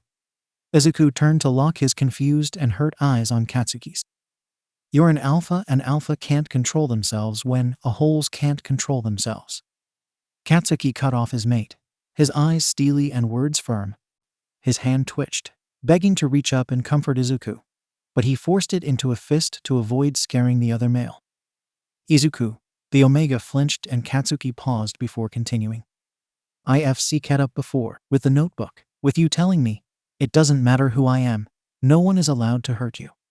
No one should make you do something you don't want to do. And no one will. Not anymore. I won't let that happen." They stared into each other's eyes. Ruby stones of conviction locked on green eyes of uncertainty. "Don't make promises you can't keep," Izuku whispered. "I'm not." Katsuki didn't see the embrace coming. Their lips probably didn't make contact for more than a second, but Bakugou committed the brief sensation of Izuku's warm lips against his to memory. Izuku smiled at him when they broke apart, not quite wide enough or secure enough to comfort Katsuki, but it still managed to make his cheeks heat up. He brought a hand up to hide his face, turning his head away. Katsuki had never kissed someone before, and the way Izuku chuckled made him self-conscious that this fact was apparent. Izuku stood up and walked over to the blankets still formed into a fort. Katsuki stood up too, grabbing the other end of the blanket that Izuku had picked up to fold.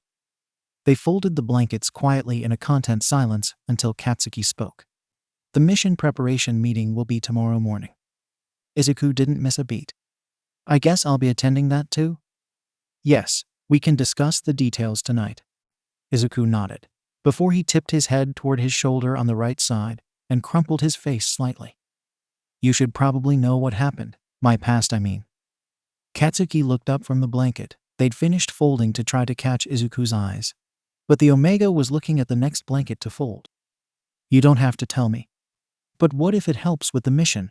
Katsuki reached out and grabbed Izuku's wrist mid-fold, and surprisingly the male didn't flinch. "It doesn't f-seeking matter. I'll protect you no matter what. Don't push yourself, idiot." Katsuki dropped his grip and Izuku seemed to drop the tension he'd been holding in his shoulders that Bakugou hadn't noticed before. Neither of them said anything as they continued to dismantle the fort and fold the blankets. As Izuku finished the final fold of the final blanket, Katsuki turned to leave the room. "I'll go cook us some food. I'm f-seeking starving." "Thanks, Kacchan." Izuku mumbled something after that, but Katsuki couldn't hear what he said. The conference room was packed. It wasn't often that there was a mission at Plus Ultra that required so many teams. The fact that several heroes had to stand behind the chairs of their teammates reflected that. What was more typical was the buzz of conversation that filled the air. Younger heroes whispered between each other, glancing around the room as they talked about the mission, while their more experienced comrades laughed loudly at the expense of their teammates as they joked about embarrassing moments. Ground Zero was quiet, arms crossed across his sent in a seat near the front monitor. That wasn't unusual, per se, but the waves of irritation emanating from his figure were stronger than normal.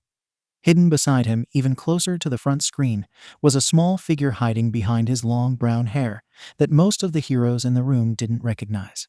Not that it mattered, because process of elimination made it obvious that this was the Omega who was to lead the group to the director. Several well-meaning heroes had attempted to approach, only to be scowled at by Bakugou. They all got the message and quickly retreated to their chairs. Kirishima and Mina had also approached, but received the same scowl and a look that said, "Not now." They both looked surprised, but respectfully sat to Katsuki's other side without anything more than a wave at Itsuki, who didn't seem to notice. The most difficult to keep away was Uravity, whose eyes searched for the Omega as soon as she walked into the room. Upon making eye contact with her target, she'd rushed over only to be caught by Kirishima before Bakugou could bite her head off. Uraraka attempted to sidestep him after exchanging pleasantries, but after he leaned in and whispered something into her ear, she stopped with a frown.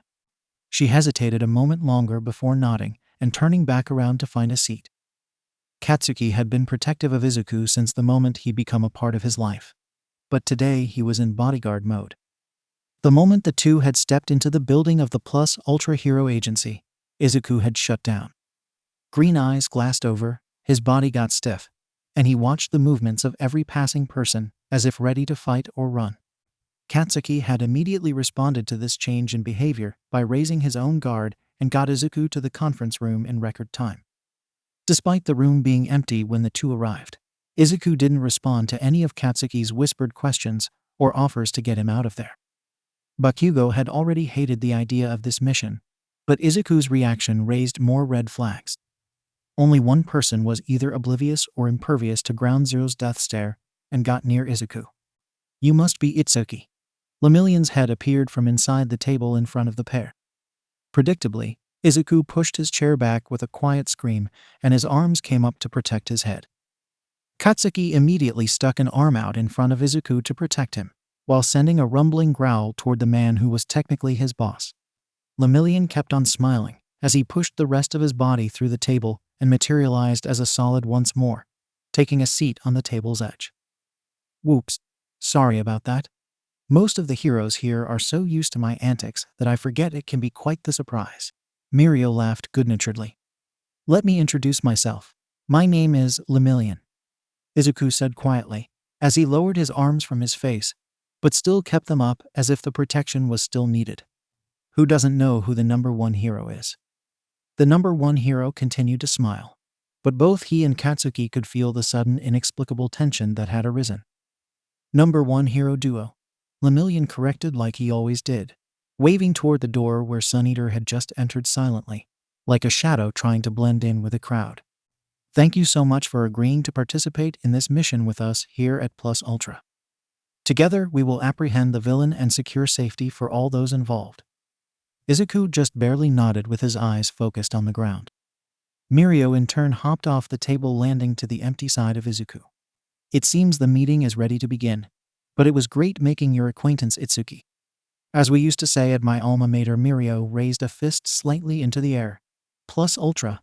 Again, Izuku seemed to barely acknowledge the number one hero as the alpha walked away. Katsuki asked him a silent question with his eyes as Shinso walked to the front of the room. But Izuku refused to meet his gaze, choosing instead to face toward the monitor that had sprung to life. "Welcome everyone," Shinso said firmly, although he still sounded tired. "I will assume everyone has read the preparation file and know what roles they will play during the mission. There will be 3 main groups, each with a primary objective. Our main purpose is to apprehend the director and as many of his subordinates as possible. This villain has a mind control quirk thought to be similar, if not identical, to my own. As such, no one should respond or otherwise communicate with him in any manner under any circumstance. Secondary aims include information gathering and the rescue of any civilians under his control. It is special to note that this mission would not be possible without the help of someone very important." Shinso turned to Izuku, his face still serious. "How would you like the team to address you?" The words were innocent enough, but Katsuki growled under his breath. He and Izuku hadn't talked about what would be done about Izuku's newly revealed identity. But Katsuki figured now was not a great time to reveal to his whole hero agency that his once believed to be dead childhood friend was not actually dead. One headache at a time. Luckily, Izuku didn't hesitate. "Itsuki is fine," Izuku answered as if Shinso's question was referring to using his first or last name. Shinso nodded. "Itsuki has been kind enough to put himself in harm's way in order to lead us to the director. While I expect the group to respect his privacy, it's imperative that everyone know his connection to our target." Shinso paused to look at Izuku as if asking for permission despite what he'd just said. Izuku nodded anyway. Approximately 5 weeks ago, Itsuki was among a group of Omegas arrested for PRSTTN. Upon meeting with Itsuki a few days ago, It came to my attention that certain information I had collected regarding the director operating such Omega prostitution rings was in fact true. Itsuki is currently ordered to return to the director and his operation upon release from police custody, and we will use that fact to track the villain down. While we obviously want to apprehend the director, our first priority will be Itsuki's safety. He will have both a tracker and camera with audio abilities, monitored by the surveillance team, but it will not be safe enough for us to be able to communicate back. Therefore, extraction team will need to get him out as soon as we have visible confirmation of the director. Offense team will receive their signal at the same time as extraction team is deployed. Lemillion and Suneater will be on their normal patrols, but also on call if things don't go as planned.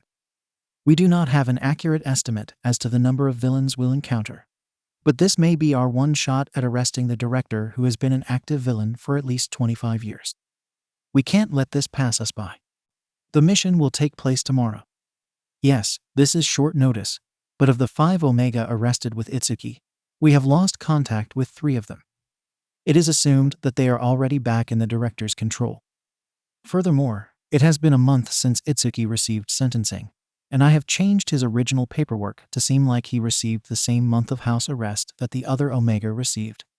We want to create the least amount of suspicion as possible. Shinso suddenly glanced at Katsuki, then Izuku and Bakugou had a bad feeling.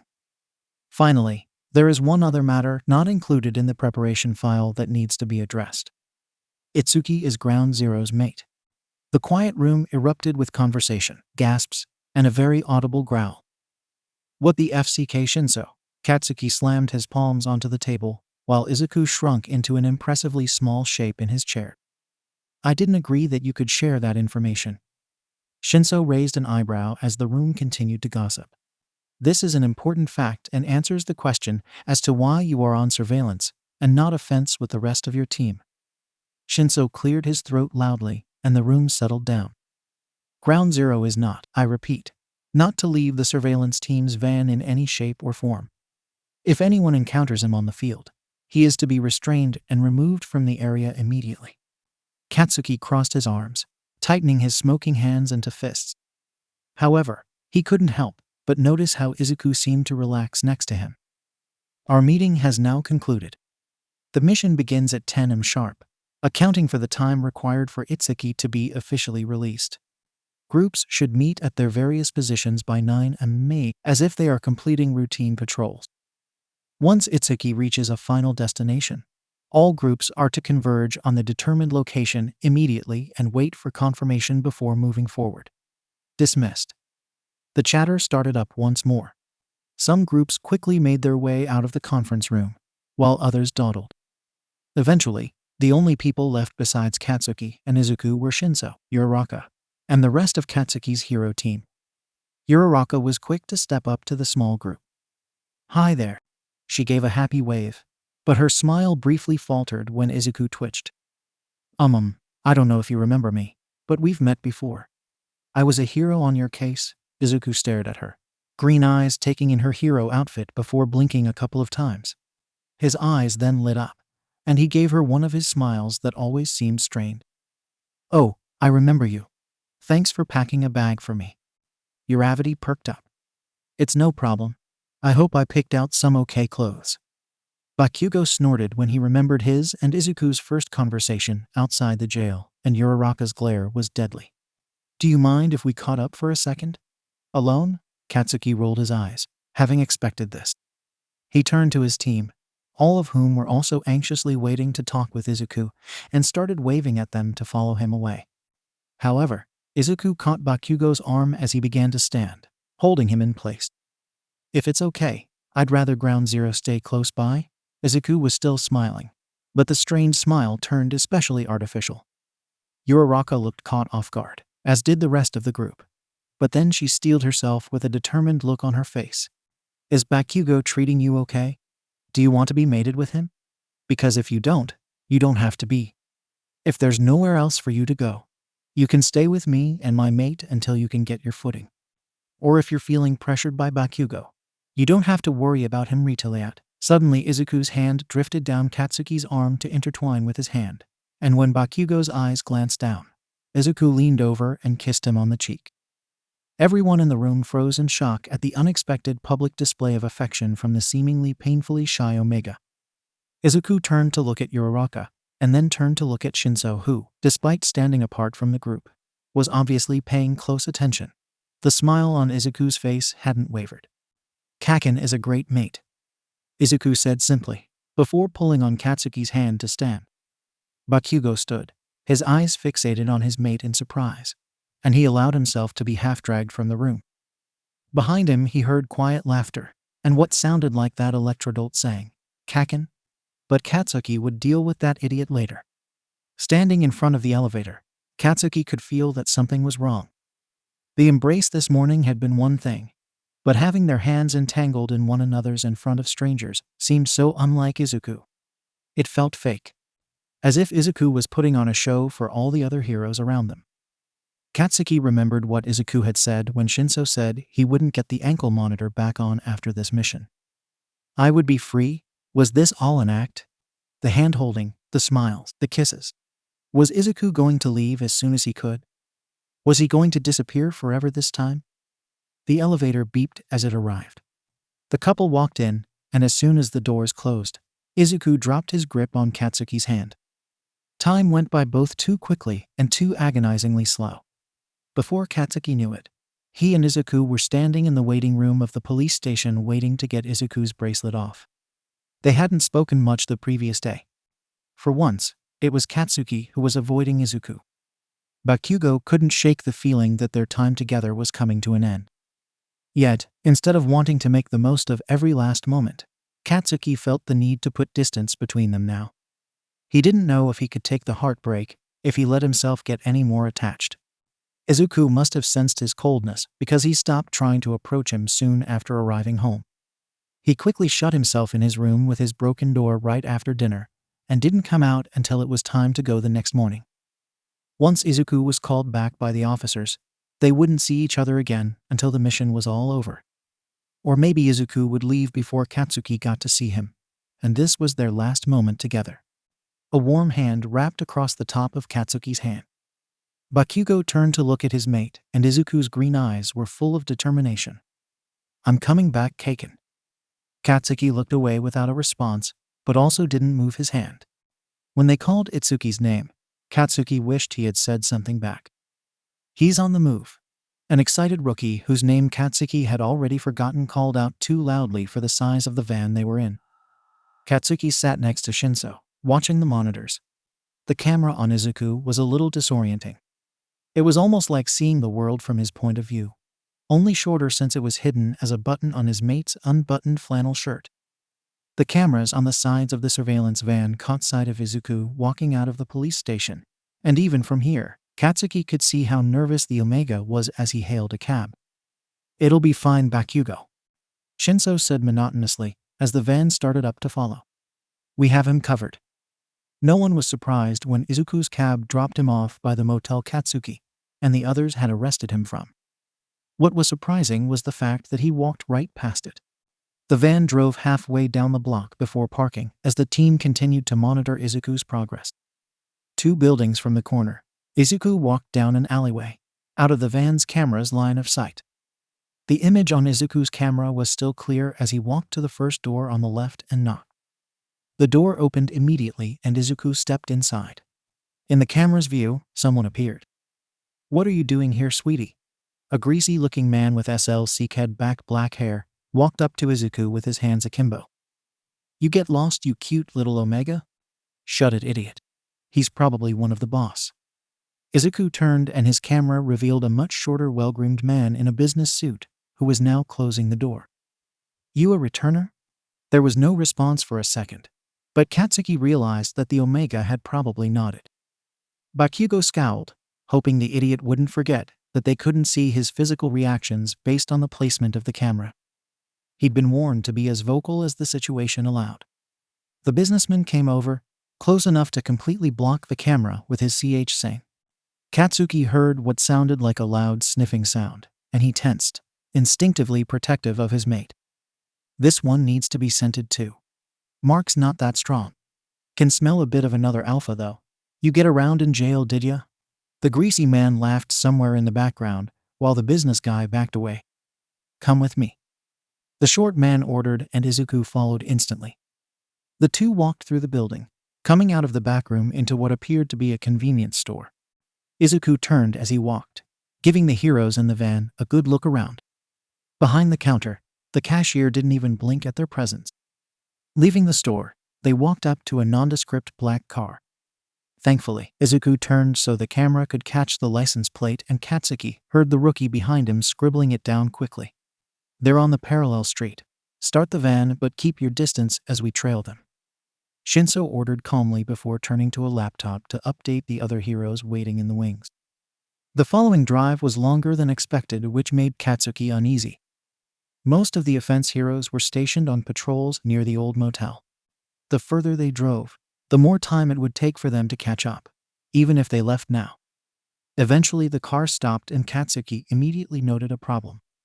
They were in a recently gentrified neighborhood, complete with coffee shops, yoga studios, and dog salons.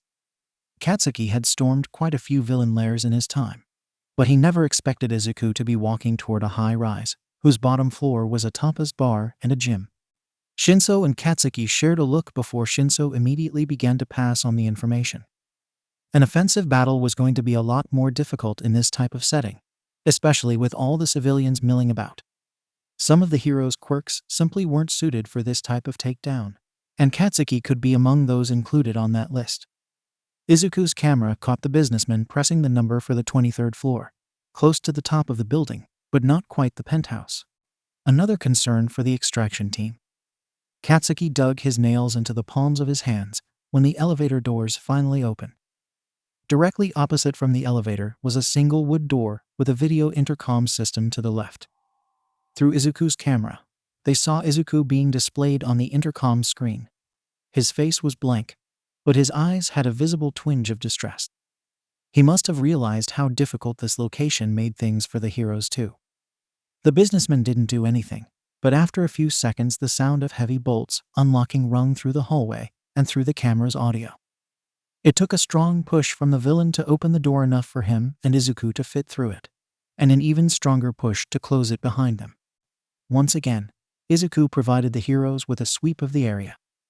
The floor was blocked off into several rooms by tinted glass, the kind where people inside the room could look out, but those outside couldn't see in. The business guy walked on ahead about 3 steps in front of Izuku, taking him past several rooms until he stopped abruptly at the 4th door on the right. He knocked on the glass, then waited. Eventually the door opened, revealing a tall woman in a sundress with sharp gray eyes. She looked at the two of them, her eyes falling on Izuku for a moment longer than his companion. Then she disappeared back into the room, closing the door as she did. In the van, they couldn't hear anything being said, but some conversation likely took place. When the woman returned, she motioned for Izuku to enter, but she stepped out of the room and into the hallway once he did. As soon as Izuku entered the room, the door closed behind him, leaving him with a tall purple-haired man leaning on the front of his desk. "I've been waiting for your return." The camera moved slightly and Katsuki imagined Izuku tensing. "Call them now," Katsuki said to Shinso, his eyes not leaving the screen. "We know the director's there, so get him the FCK out." Shinso didn't respond. "Where has my Omega been all this time?" Izuku didn't respond, and the director frowned. He pushed himself off the desk and began walking toward Izuku, who instinctively backed away. "Answer me." "I was arrested." Izuku's voice was shaky and higher-pitched than normal. The sound sent shivers down Katsuki's spine. "Did you call them?" Katsuki asked Shinso again, but still got no response. "Oh, you answered that very quickly." The director was right in front of Izuku now, less than an arm's distance apart. Katsuki finally turned to Shinso and noticed him staring at his laptop with grit teeth. "What the FCK is going on?" "The extraction team isn't answering. They signaled that they were on site, then nothing. The closest offense team has entered the building, but they've already engaged with a group of villains. Whatever happened to my little Omega, who fought off the orders of villains and heroes alike?" The director reached his long arm out toward Izuku's head, and a strand of hair fell onto the camera. "What?" Izuku whispered, but the camera microphone still picked it up. "I liked you better when you fought back. You look so much better, bloody Izuku." A hand suddenly reached out and grabbed the camera, crushing it just as Izuku screamed in pain.